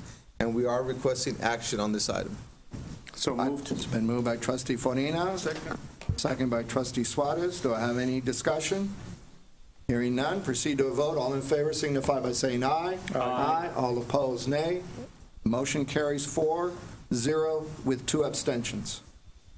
We'll now proceed to 9A3, approval of agreement number 2016-038, Workforce Development Board Child Care Contributions. Dr. Gonzalez. Yes, through this agreement, the Texas Workforce Commission will appropriate federal medical assistance to provide direct child care services to children of teen parents that attend McAllen ISD campuses, and we are requesting action on this item. What say you, board? A move by trustee Suarez. Do I have a second? Second. Second by trustee Farina. Do I have any discussion? Hearing none, proceed to a vote. All in favor signify by saying aye. Aye. All opposed, nay. The ayes have it, 6-0. Motion carries. We now proceed to 9A4, approval of sole source purchase number 2016-054, Sing, Spell, Read, and Write instructional materials. Dr. Gonzalez. Yes, sir. This item is for Sing, Spell, Read, and Write instructional materials for K-2 literacy support, and we are requesting action on this item. Item's now before the board. What say you? So moved by trustee Suarez. Do I have a second? Second. Second by trustee Farina. Do I have any discussion? Hearing none, proceed to a vote. All in favor signify by saying aye. Aye. All opposed, nay. The motion carries 6-0. We'll now proceed to item 9A5, approval of sole source purchase number 2016-055, handwriting without tiers instructional materials. Dr. Gonzalez. Yes, sir. This item is for handwriting without tiers professional development services and instructional materials for pre-K-3 alignment, and we are requesting action on this item. Item before the board. What say you? So move. Moved by trustee Farina. Do I have a second? Second. Second by trustee Ball. Any discussion? Hearing none, proceed to a vote. All in favor signify by saying aye. Aye. All opposed, nay. Motion carries. Ayes have it, 6-0.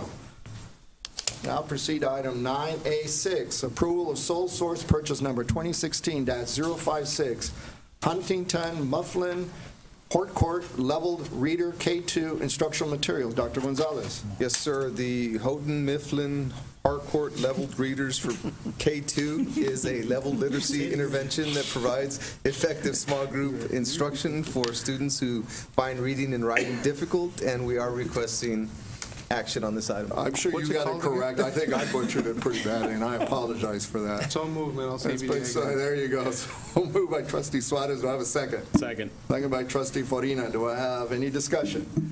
Hearing none, proceed to a vote. All in favor signify by saying aye. Aye. All opposed, nay. The ayes have it, 6-0. Motion carries. We'll now proceed to 9A7, approval of sole source purchase number 2016-053, International Baccalaureate North American fees, materials, and training for the International Baccalaureate program at Lamar Academy, Alonso de Leon Middle School, Francisca Alvarez Elementary, Theodore Roosevelt Elementary, and Dr. Pablo Perez Elementary. Dr. Gonzalez. Yes, sir. This item is offered as the culmination of the IB Continuum, the International Baccalaureate Middle Years and Diploma Year programs at Lamar Academy, and we are requesting action on this item. Actually, this is for all of those campuses, including Yes. Lamar Academy, correct? Yes. Okay. It includes the culmination of all. Yes, the PYP, the 3 PYP schools, the MYP at De Leon, and also the high school at Lamar, Diploma Year program. Thank you. What say you, board? Move to approve. It's moved by trustee Farina. Do I have a second? Second. Second by trustee Ball. Any discussion? Hearing none, proceed to vote. All in favor signify by saying aye. Aye. All opposed, nay. The ayes have it, 6-0. Motion carries. Thank you. Proceed to 9B, human resource items. 9B1, approval of McAllen ISD policy DNA local performance appraisal instrument evaluation of teachers, second reading. Dr. Gonzalez. Yes, sir. We are recommending that the district appraise teachers using the Texas Teacher Evaluation and Support System, otherwise known as T-TESS, in accordance with law and administrative regulations, and we are requesting action on this item. What say you, board? Move to approve. Moved by trustee Farina. Do I have a second? Second. Second by trustee Suarez. Any discussion? Hearing none, proceed to a vote. All in favor signify by saying aye. Aye. All opposed, nay. The ayes have it, 6-0. Motion carries. 9B2, my computer locked up. Approval of McAllen ISD policy DNB local performance appraisal evaluation of other professional employees, second reading. Dr. Gonzalez. Yes, sir. We are recommending the district appraise principals using the Texas Principal Evaluation and Support System, otherwise known as TPES, in accordance with law and administrative regulations, and we are requesting action on this item. What say you, board? I move to approve. Been moved by trustee Vela. Do I have a second? Second. Second by trustee Suarez. Any discussion? Move to a vote. All in favor signify by saying aye. Aye. All opposed, nay. The ayes have it, 6-0. Motion carries. We'll move to 9B3, approval of 2016-2017 Texas Teacher Evaluation Support System, T-Test calendar. Dr. Gonzalez. Yes, sir. The McAllen ISD Board of Trustees approve annually the appraisal calendar specifying the time frame in which teacher appraisals must occur, and we are requesting action on this item. What say you, board? So moved. Moved by trustee Farina. Do I have a second? Trustee Vella, second. Any discussion? Hearing none, proceed to a vote. All in favor signify by saying aye. Aye. All opposed, nay. The ayes have it, 6-0. Motion carries. 9B4, approval of 2016-2017 list of certified Texas Teacher Evaluation and Support System, T-Test appraisers. Dr. Gonzalez.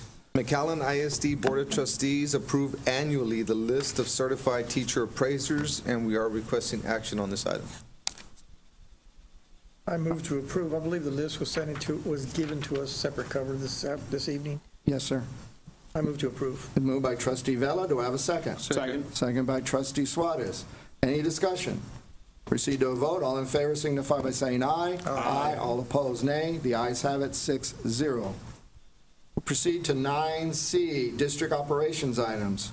Discussion for the Texas Association of School Boards, TASB, localized policy manual update 105, first reading. Dr. Gonzalez. Yes, sir. Update 105 is the second of two post-legislative updates and represents changes to our local policies. Major topics include taxes, financial reports, personnel and student issues, state assessment, and health and wellness. This item is presented this evening as a first reading with the second reading and approval scheduled for September 26th. All right, this starts on 103 of our packet. Is there any discussion? This is a first reading. Any discussion? Hearing none, we'll proceed to item 9C2, approval interlocal agreement between McAllen ISD and Hidalgo County Juvenile Probation, JJAEP, for catering services. And here, once again, we have two individuals, two trustees that have a conflict of interest. They've so indicated to the board, and that's trustee Ball and trustee Esparza, so they will not participate in discussion or will not vote. So we'll proceed to Dr. Gonzalez to present. Yes, sir. This is an agreement between our child nutrition program and Hidalgo County Juvenile Alternative Education Program to provide breakfast and lunch on a daily basis, and we are requesting action on this item. What say you? So moved. So it's been moved by trustee Vella, second? Second. Second by trustee Farina. Do I have any discussion? Hearing none, proceed to a vote. All in favor signify by saying aye. Aye. All opposed, nay. The ayes have it, and that's 4-0 with 2 abstaining. We'll now proceed to 9C3, approval of final payment for Central Air and Heating Services Incorporated for the competitive sealed proposal number 2015-062, replacement of cooling towers for McAllen High School. Dr. Gonzalez. Yes, sir. Last October, the Board of Trustees approved the contract with Central Air and Heating Services for the replacement of cooling towers at McAllen High School. All work is now complete, and we are requesting final payment for the project, and we are requesting action on this item. Thank you. What say you, board? Move to approve. Been moved by trustee Vella. Do I have a second? Second. Second by trustee Farina. Any discussion? Ruben, the punch list is clear, right? Mr. Trevino has indicated that the punch list is clear, so any other questions? Hearing none, proceed to a vote. All in favor signify by saying aye. Aye. All opposed, nay. The ayes have it, 6-0, motion carries. We now proceed to 9D, business operations. 9D, make sure I'm in the right place. 9D1, approval request for offers number 2015-147, sale of used iPads, cases, and chargers. Dr. Gonzalez. Yes, sir. The district intends to establish a buyer for used iPads that have been replaced by new devices. The sale is expected to generate over $575,000 in revenue, and we are requesting action on this item. What say you, board? So moved. So moved by trustee Ball. Do I have a second? Move quick. Second. Trustee Suarez, do I have any discussion? I have a quick question. Yes, sir, trustee Esparza. I'll make it quick, so I know y'all want to get out of here. It's Monday. We're at halftime, take your time. How many are you talking about selling? Well, at this point in time, Do you have a number? we've got about 10,000. They may just sit in a little chair, huh? We've got about 10,000. I did just find out after I spoke to Lorena earlier that I was planning on selling all the damaged ones. We have about 4,000 and we have more coming. And by damaged, I mean cracked, broken, missing buttons because they sell the parts. But I think our attorney said that we can't sell those because if they can't be wiped, then it would have student information. Just put a big magnet on them. I will reach out to Apple and see if there's anything. I know if it were Pat and I now, we could do it remotely, but I don't think it was set up that way initially. So, but we have about 10,000. We just don't know the condition of them all. Plus another 5,000 of those damaged in their house. And that $500,000 number, how did you come up with that? So when the RFP went out, we asked for prices for certain things. So for a device. I guess I'm asking, is that guaranteed somebody's going to pay that, you're saying, or? Well, That's so your- with this, they're saying that if we have, they're saying if we have a device that is physically damaged, cracked screens, missing buttons, and no charger, and that's the majority of what we have, they'll give us $41.25 per iPad. If it has the charger and it's in great condition, they'll give us $66 per iPad. This was the only company that was willing to take everything. A lot of the companies said, no, we just want the good ones with the chargers. The only thing that they will not buy back are the iPad ones. But they'll take the iPods and the iPad too. And so based on those prices that they gave you, the total is going to be about $500,000? You know, if we could figure out the damage part, it would be probably more. I would say that it's going to be way over 300, 400,000. If we can figure out the damaged iPads, it would be probably close to 750,000. But I'll have to work with the attorney and we'll work with Apple to see what solutions they may have for us. Thank you, trustee Esparza. Any other questions?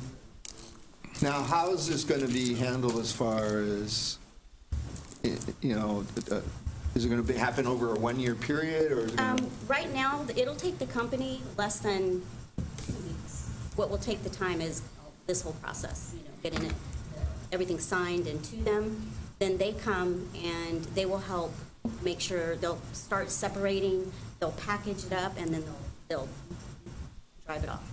And is this all the iPads that we have that were either 2s or iPod They'll take touches all left? iPods and iPad 2s. The only thing that they will not buy back are those iPads. How many of those do we have?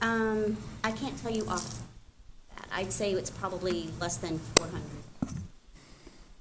And any other equipment other than what's being sold and cannot be sold that remains from the iPad initiative program? Say that again, sir?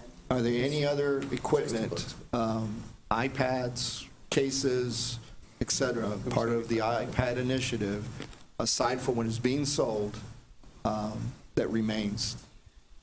We do in fact have iPad 2 charging cards. We have probably 33 to 35.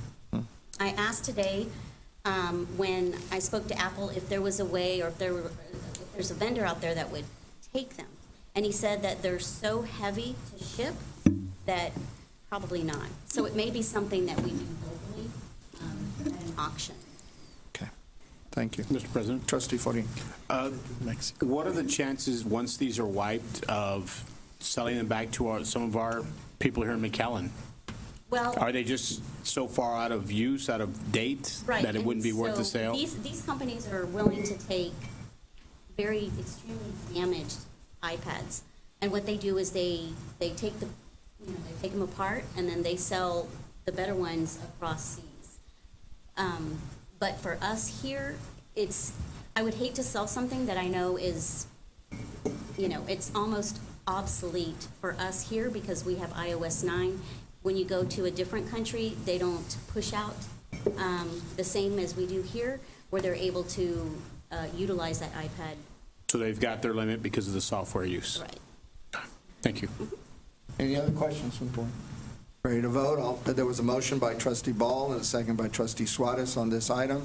So we'll proceed to a vote. All in favor signify by saying aye. Aye. All opposed, nay. The ayes have it, 6-0, motion carries. We'll now proceed to 9D2, approval request for proposals number 2016-019, purchase of vehicles, rebid. Dr. Gonzalez. Yes, sir. The district solicited request for proposal for the purchase of new and used vehicles for a 3-year term, and we are requesting action on this item. And the item's now before the board. What say you? I have a question. Okay. Go ahead, trustee Suarez. When it says a 3-year term, does that mean that they're going to get the business for 3 years? Like we have to purchase from them for 3 years? If we allocate funds to purchase new vehicles next year or even throughout the year that some of the departments find that they have available funding, we can continue to utilize these companies. So These companies, not just the one company? Correct. What we okay. would do is we would reach out to them and obtain price quotes from multiple companies that are on this list, and then proceed with the one that offers us the best value at that time. Okay. This first batch identified is what we know right now that we need to purchase. Okay. Any other questions, or do I have a motion? So moved. Been moved by trustee Suarez. Do I have a second? Second. Second by trustee Vela. Any discussion? Hearing none, proceed to a vote. All in favor signify by saying aye. Aye. All opposed, nay. The ayes have it, 6-0, motion carries. We'll now proceed to 9D3, approval request for proposal number 2016-012, advertisement services, advertising services, period. Dr. Gonzalez. Yes, this request for proposal is to identify multiple sources for advertising services. We are requesting action on this item. Item's now before the board. What say you? Do I have a motion or discussion? Move to approve. Moved to approve by trustee Ball. Do I have a second? Second. Trustee Farina. Any discussion? So these are all people that potentially may do business with the district. This isn't just one firm that we're going to hire at one point. That's correct. And we're also going to have to do a phase 2 on this because we did have some companies that did not get to submit on time. So we'll be doing basically another RFP to allow our community information department to have as many companies that offer marketing services. Is that legal? Yes, it's legal. So even though we've said you have till this day to submit your RFP, we're going to extend it another round and say, if you missed your deadline on this RFP, you can still submit a package. What we're basically doing is we're expanding the pool. We've established, with this first round, we've established a pool of qualified vendors that our department can reach out to and obtain pricing for specific projects, and we will be expanding it. The reason is, the need for that is because, as you know, there's different types of media outlets. There's paper, newsprint, there's television, radio, social media, those types of, we wanted to cast a very wide net. Okay. And this is new to us. This is the first time we bid this category. So some of the vendors, when they saw that, were a little bit, they didn't understand the process and so forth. So we feel that it's important to go out there a second time to have a larger pool available to us. We do have a couple that appear to be duplicates. Same company, maybe it was somebody else that submitted the RFPs. I don't know if you're aware of that. We have iHeartMedia, but then we have KBFM, we have KTEX, we have their separate stations, like individually. So we're good with that. That is based on the submittals that we received. If they submitted a packet, that is how their information was entered. Okay. Any other questions or comments? Okay, we have a motion. If we're ready to vote, we have a motion by trustee Ball and a second by trustee Farina on this item, approval for request for proposal 2016-012, advertising services. We're ready to vote. All in favor signify by saying aye. Aye. All opposed, nay. The ayes have it, 7-0. What's wrong with you, Larry? Got a little choked up there. Oh, Hillary. 9D, let's move on. 94, approval and adoption of the resolution for 2016 school tax rate. Dr. Gonzalez. Yes, sir. The Truth in Taxation and Texas Education Code and Board Policy, CCG, require districts to set the school tax rate for each fiscal year. The Hidalgo County Tax Office has calculated the effective tax rate for the 2016-2017 fiscal year as $1.15.5, and we are requesting approval and adoption of a resolution for the 2016 school tax rate, and we are requesting action on this item.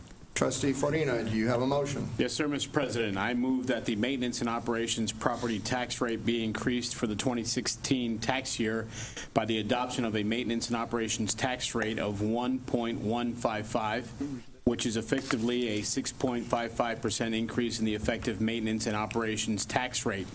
In addition, I move that the district's debt tax rate be set at 0. As a result of these two adjustments in the 2016 tax rate, there will be no overall increase in the district's total tax rate for the tax year 2016. The combined tax rate for the tax year 2016 will be a total of 1.155, which is the same total tax rate as the previous tax year. Thank you, Trustee Farina. Do I have a second? Second. Second by Trustee Vela. Do I have any discussion? Just real quick, Mr. Yes, President, there will be no tax increase. There will be no tax increase, sir. Would you like for me to read the motion one more time? One more time. As they Just said that in a part few good that they men, crystal clear. Very good. This does require a roll call vote. So if there's no objection, I will proceed with the roll call vote as follows. What say you, Trustee Alvarado? Aye. What say you, Trustee Ball? Aye. What say you, Trustee Farina? Aye. What say you, Trustee Suarez? Aye. What say you, Trustee Esparza? Aye. What say you, Trustee Vela? Aye. And I is Sam Saliva, aye as well.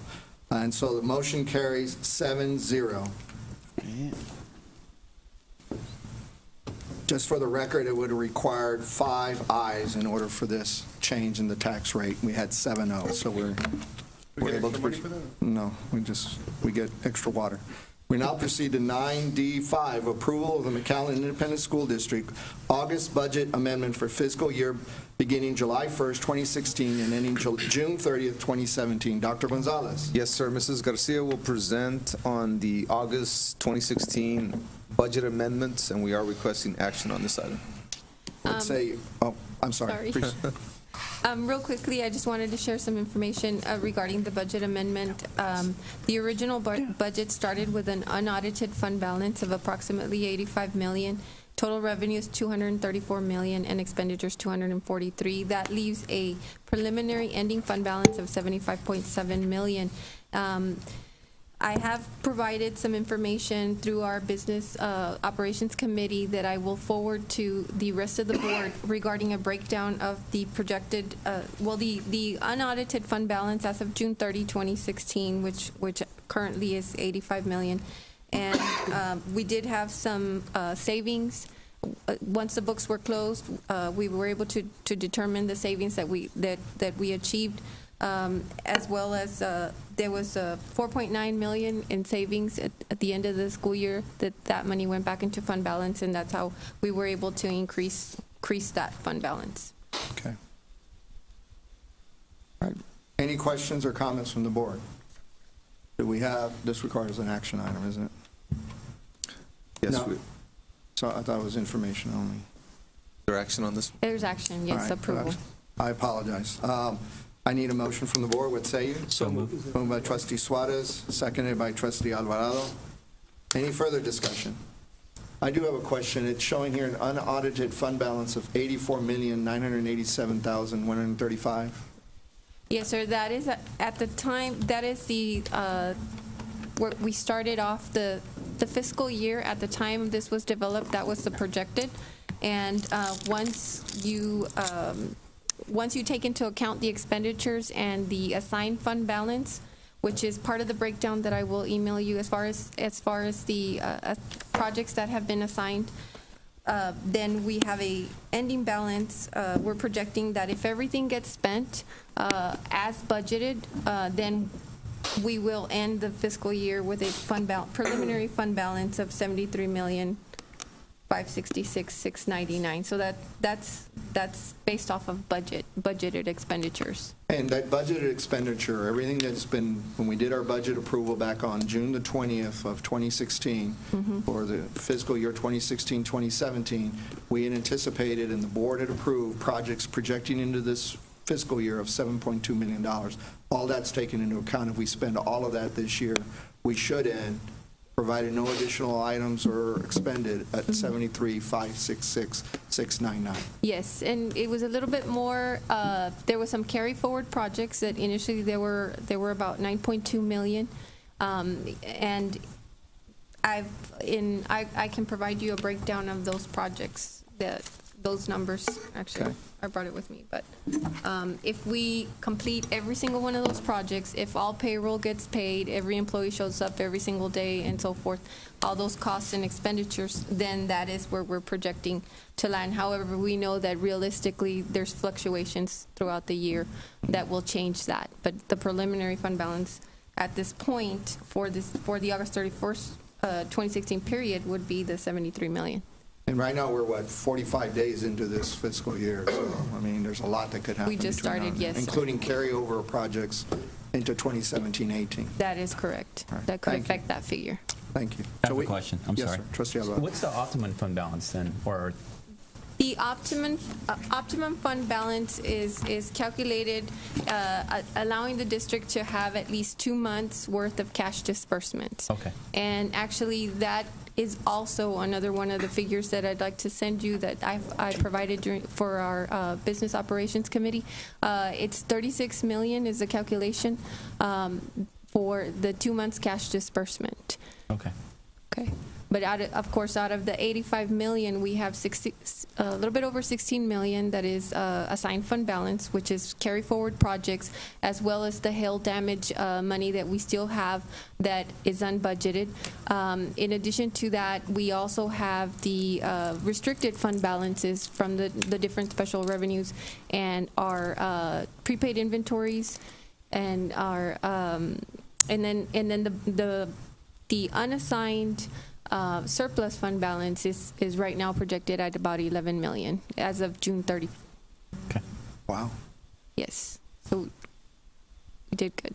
Any other questions? No, sir. I do have a follow-up question. You mentioned find my that the hail damage claims, when we made that settlement discussion, this board asked that item be set aside and only be utilized for all the hail damage claims. So when you say it's not budgeted, it's not part of the general funds because it's been set aside and captured for sole use. And so there's still a lot of those projects still to be completed. It's been set aside under the assigned fund balance, and as Mr. Trevino is having the need to utilize it, then he's requesting that money, and then that's assigned for a specific project So that this- involves only hail damage work. And this is separate from the 7.2 that had been projected Yes, for the 16, well, you know, 17. some of those projects that are carry forward projects, some of them are hail damage projects as well. And that was from last year was $7.9 million, which included the hail damage? That's what we had roughly allocated. It was roughly 9.2 that carry forward. But some of those projects were one-time projects, others were hail damage projects, and then we had some technology projects as well as some construction projects for food service. Now, these technology projects, this is before any E-rate monies that come back. Yes, to the that is district. correct. Okay. Thank you. Any other questions? Yes, Trustee Suarez. Ms. Garcia, as you stated, we have that money set aside, as Mr. Saldívar was clarifying with you. Each time we do a project that saves us money, the savings, does that money stay in that, or does it go back into our general fund balance? That goes back into general fund. So if Our we fund had balance. put aside $1 million to fix the roof, and it cost us $500,000, $500,000 that we saved goes back into the general fund balance, or does it stay in there until we complete all projects? It goes back into fund balance, the savings. The savings That does goes not go- back At the into end the of the fund year, so we were able to, that was one of the ways we were able to recoup some of the savings, not only in projects that we achieved savings, but also in payroll costs. That was another area that we had savings. And this is a really good question, and it's a very good observation, because we know what those damages were based on the estimates that were provided by us by both our public adjuster that was working with us and our insurance carrier. And so once those projects were identified and the monies were received in the settlement that we made with the insurance carrier, we already knew those amounts. So you're able to do this because if it had an item for a chiller that was damaged at Seguin, for example, I can't remember if it was, but let's say it was, for purposes, because I know Seguin did have a lot of damage, and that was $1 million that was estimated, and we did it for half that cost. That's why you're able to make that adjustment at that time. Yes, Is that sir. correct? Yes, and we do work very closely with Mr. Trevino and Dr. Barrera, and it's a budget that's monitored very regularly. So keeping those lines of communications open. In your opinion, based on that conversation you're having, what is the timeline we're probably looking at in which all the projects from the hail damage have been exhausted? And then the board will have to take an action with the remaining sums as to what to do. Well, actually, that is probably a question for Mr. Trevino and Dr. Barrera to see if they have any more projects that they anticipate needing that funding for.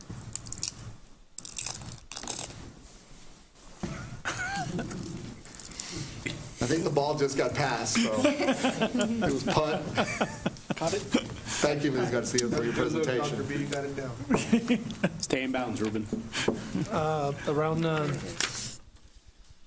think it was a meeting in August, there was a presentation that we put out, and that I outlined some rooftop HVAC units that still have to get replaced. And we're looking at schools such as Seguin, Gonzales, Garza, and Rayburn that will be replacing some rooftop HVAC units that are, one, past their useful life, two, the hail got them, to that point. And because you're able to do that, you're able to leverage that you're buying multiple units, and therefore that's why you're getting a different cost. Not that the carrier or the public adjuster made a miscalculation in the cost for those items. Well, the big difference on some of the rooftop units is, I believe the carrier, set the money aside for the purchase of the equipment, the install, the removal, everything turnkey. We have a fixed cost with our employees, and a lot of these rooftop units we're able to swap out ourselves. So the savings that we're actually seeing is pretty much on the labor, but we're already paying it as a fixed cost anyway. But it would be cheaper. Thank you. In the long run. As to my earlier question, and I know we're getting a little bit off, so we can't be on it too long, what's your time frame where you're looking at all the hail loss claims to be completed? We would like to finish with everything. If we have to leave some bigger items, bigger ticket items for this summer, that would put us almost at the end of replacing the majority of the rooftop units that still have to get replaced. Thank you. Any other questions? Again, we have a motion by trustee Suarez and a second by trustee Alvarado. Again, this is approval of McAllen Independent School District budget, August budget amendment for fiscal year beginning July 1, 2016 and ending June 30th, 2017. All in favor signify by saying aye. Aye. All opposed, nay. The ayes have it, 7-0, motion carries. We'll now proceed to 9E, superintendent items, update of activities. Dr. Gonzalez. Yes, sir. On Saturday, September 10th, we held our third annual Let's Move pep rally, and there were an estimated 6,000 in attendance at Fred's Pharmacy Field at McAllen Veterans Memorial Stadium.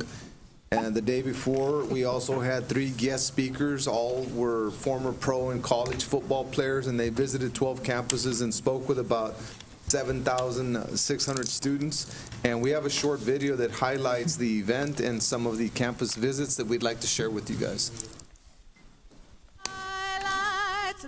skies gleaming, whose broad stripes and bright stars. We appreciate you all, and thank you for your commitment to wellness. Students, we know that health is everything, and we're very happy that you're taking steps toward being healthy.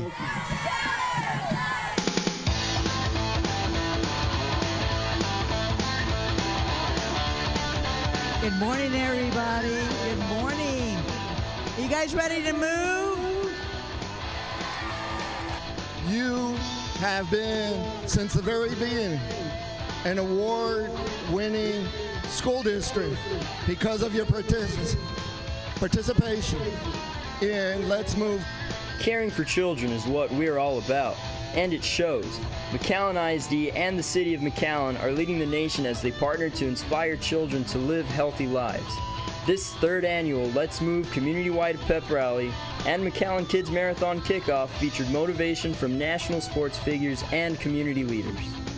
The health of our families is so important, and it is important for the leadership to show by example and providing an opportunity for our young people to exercise and move on.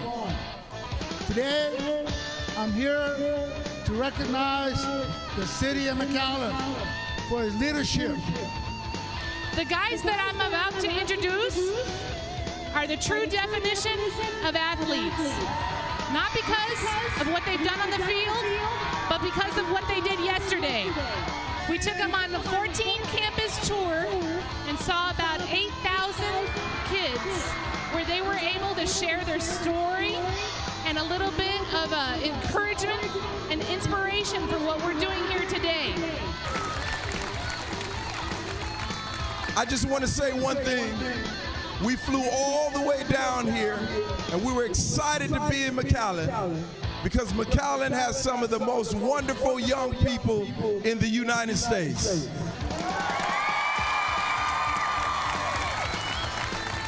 And McAllen has some of the best food in the United States. My friend Clarence bench presses 650 pounds. I've done about 500. Donovan does 500. And they asked if we use steroids. I said no steroids, just fried chicken, cornbread, and collard greens. But down here in McAllen, frijoles, huevos, leche, botana platters. Kickoff for the annual Children's Marathon began with the littlest ones in the crowd. Children took their first steps in a year-long promise to complete a 26-mile-long marathon.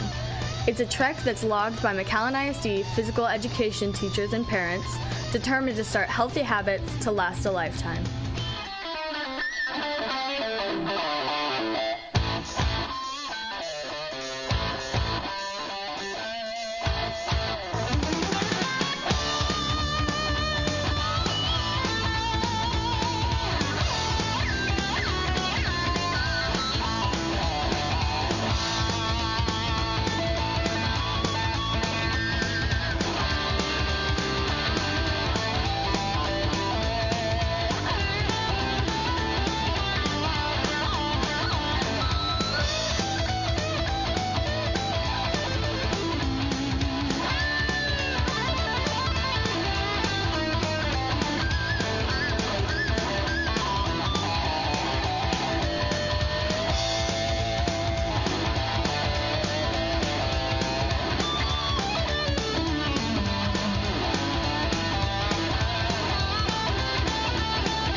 A special thank you, round of applause, special thank you to Coach Mayo Reina for everything that he did for putting together, to Norma for all the coordinating, Ruben Trevino for making sure our facilities was ready and up to speed, and also to our partners that made it all possible. We know that it was a team effort between the City of McAllen, the Monitor, Telemundo, United Healthcare, Texas A&M University's Healthy South Texas, Doctors Hospital at Renaissance, Rio Grande Regional Hospital, HEB, the Pollo Loco restaurant. All of these individuals came together and worked as a team to make this happen, and the children and the community came together and exemplified wellness, and that's what it's all about. When you see that many people out there committed to wellness, and I can tell you, I ran that mile with the kids. Those kids can run. It was hard keeping up with them. So we have some healthy kids, and they're dedicated to wellness, and I hope that we all make an effort to dedicate ourselves to wellness as well. So thank you for the opportunity. Thank you, Dr. Gonzalez. Yeah, a few of them were lapping you, too. Big time. That's pretty good. Everybody was having a great time. You can pass that along. Any other questions or comments? Very good. Then, well, thank you, Dr. Gonzalez, and to you and your staff, and working with the City of McAllen and all the other sponsors and organizations. We'll now proceed to items 9F, Board of Trustees, 9F1, discussion and action, establishing the expectation of the superintendent's evaluation instrument. It's an electronic copy, and what's just been presented is a paper copy of the one that was prepared for the previous superintendent back in 2009, 2010, shortly after Dr. Caparuso and I came on the board, and at that time Mr. Vela was the vice president. And I thought it would be good to have that as a historical reference as compared to what is being proposed today. As you know, the three goals that the district has, or the Board of Trustees, let me back up a little bit. It is incumbent upon the Board of Trustees to set the vision and the mission for the district and become the oversight for the district, and it also sets the goals. And it works in conjunction with the superintendent in making that determination for the district. Once the team of 8 makes those determinations of what are the goals and aspirations for the district as to what we will measure over the coming year, it now becomes the instrument for the superintendent to be evaluated twice a year. The summative evaluation, which is usually about mid-fall, and the formative evaluation, which is around mid-spring. We are a little bit late because we should have done the formative for the outgoing superintendent, but he left prior to that, which would have been in March. So, and we, at the same time, when you complete the formative evaluation for the superintendent, we then set as a board what the new goals and objectives for the coming year will be. So therefore, it would have been 16-17, starting July 1 of 2016.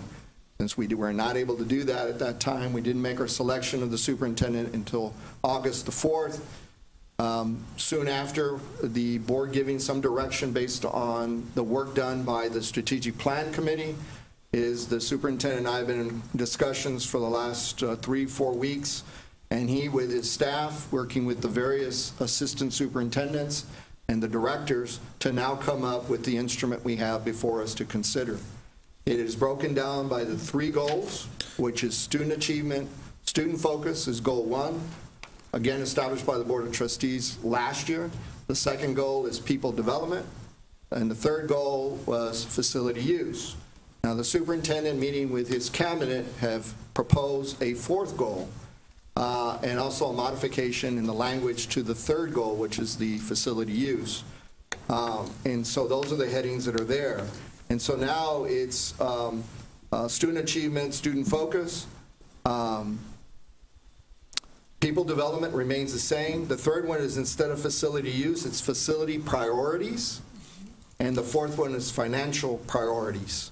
So we're modifying the goal 3 to be facility priorities, to begin to prioritize what those facility needs are. And the 4th one is financial priorities. Again, looking at the financial health and well-being of the district as an oversight by being administered by the superintendent and his staff.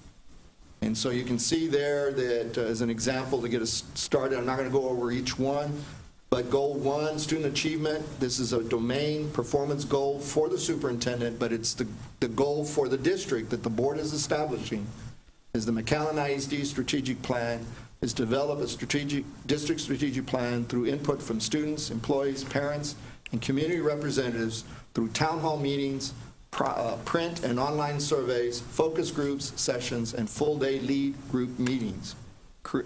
Initiate creation of a district report card, which demonstrates the district and campus academic progress. Communicate the district strategic plan and district report card through community-based presentations, events, such as board workshops and meetings, town hall meetings, community organization meetings, and at the annual review. The other sub-objective within that goal is initiate development of a survey which measures the quality of community interaction with the school district staff. And then the other objective is conduct facility needs assessments to identify greatest facility needs to maximize student achievement within that strategic plan. And as you can see, it starts on 216 of our packet, and it goes item by item, which we can discuss if you wish.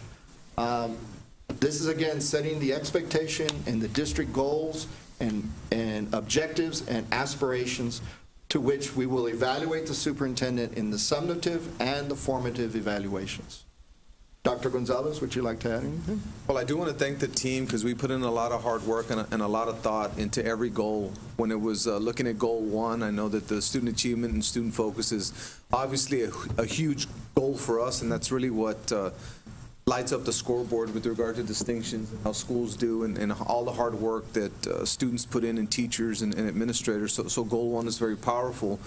But then in working with Todd in the HR department, people development is key because it's not about programs and initiatives. So when we looked at the objectives within people development, they're well thought out.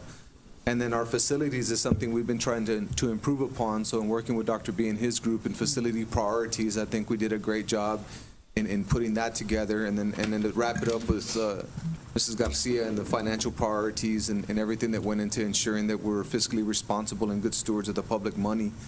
It's a well thought out instrument. All the objectives are specific and measurable. We believe they're attainable, realistic, and timely. So it's something that we feel very comfortable presenting to the Board of Trustees. Thank you, Dr. Gonzalez. I'd like to commend Dr. Gonzalez and his staff in the spirit of transparency of what this board has put in place since February of 2016 early on, and in all its actions to date. He has suggested that the instrument, the goals, be made public, and therefore this, for the first time, this is being made public by this school district and probably others in Region 1, if not in the state. Now, the formative and substantive, those are left up to him. Once we do those evaluations, it's up to him. He may or may not. But to know up front what the expectations are by this board of the superintendent, the staff, for the benefit of our children and this community, he thought it, and I totally agreed with him, that it was important that everyone understand and know what the expectations are of what we hope to achieve with the body of work we still have yet to conduct. So I thank you and your staff for putting the time and effort and put a lot of long hours to get us to this point. And the way this would work, and I know we're going to open up for questions, is tonight, if we all vote on this and agree, is we're setting the expectations. So we're signing the instrument that gives a directive to the superintendent that these are the objectives that we wish for him to complete. Now it's open for the board to discuss. What say you? You got the staff in place to do this, right? Yes, sir. Okay. Looks good. Sign away. Any other comments? It's my understanding you're planning to put it on the website, the actual goals and objectives. We want to be as transparent as we possibly can with the staff, with the community. We believe that the objectives, again, are specific and measurable. They're attainable. They're a stretch. We're setting a high bar for ourselves, but we believe that we can raise to that level of performance. And one of the things is that we're sharing the instrument with the principals, so the principals understand the objective, directors understand the objective, executive directors, coordinators, assistant soups, obviously, in the creation phase, associate soups. So everybody, this instrument, we're looking at it being the driving force behind taking this district to the next level and then holding ourselves accountable to making it happen. So I think that I believe and we believe that that's the only way that we're going to reach the next level by pushing ourselves. And the goals are are out there, but they're also measurable. So, and I think also you have, for example, increased number of students taking AP courses greater than, so you have the number from last year and what the plan is to increase it. So it's in black and white. Yes. So that I got no problem with.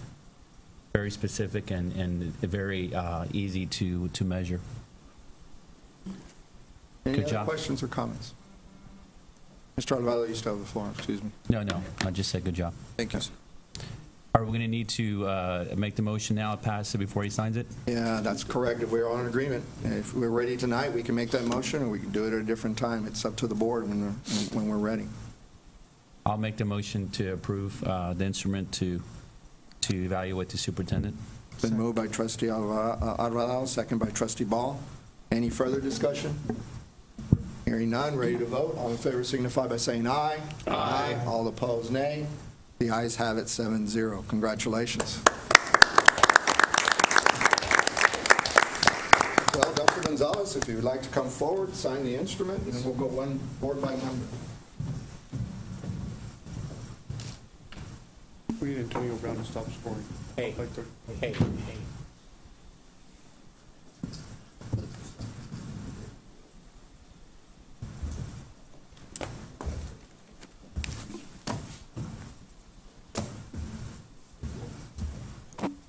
you. My dog will rip this up. Yeah, I had 2 of them the other day.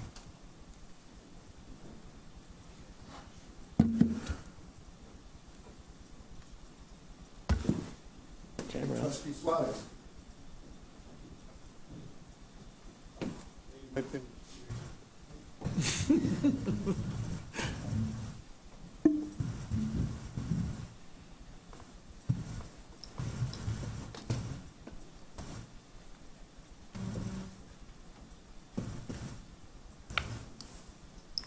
Trustee Forina. Trustee Forina.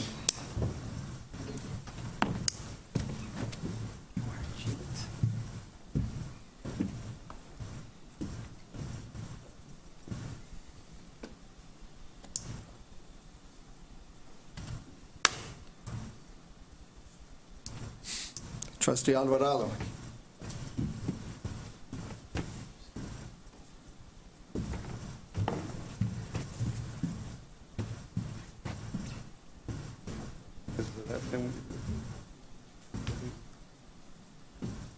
Trustee Ball.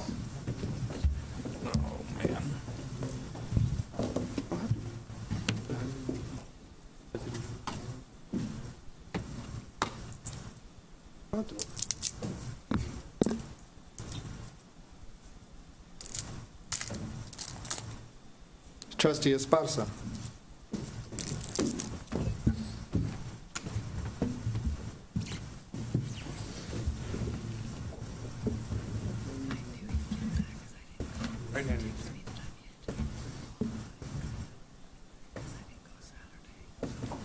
Trustee Vela.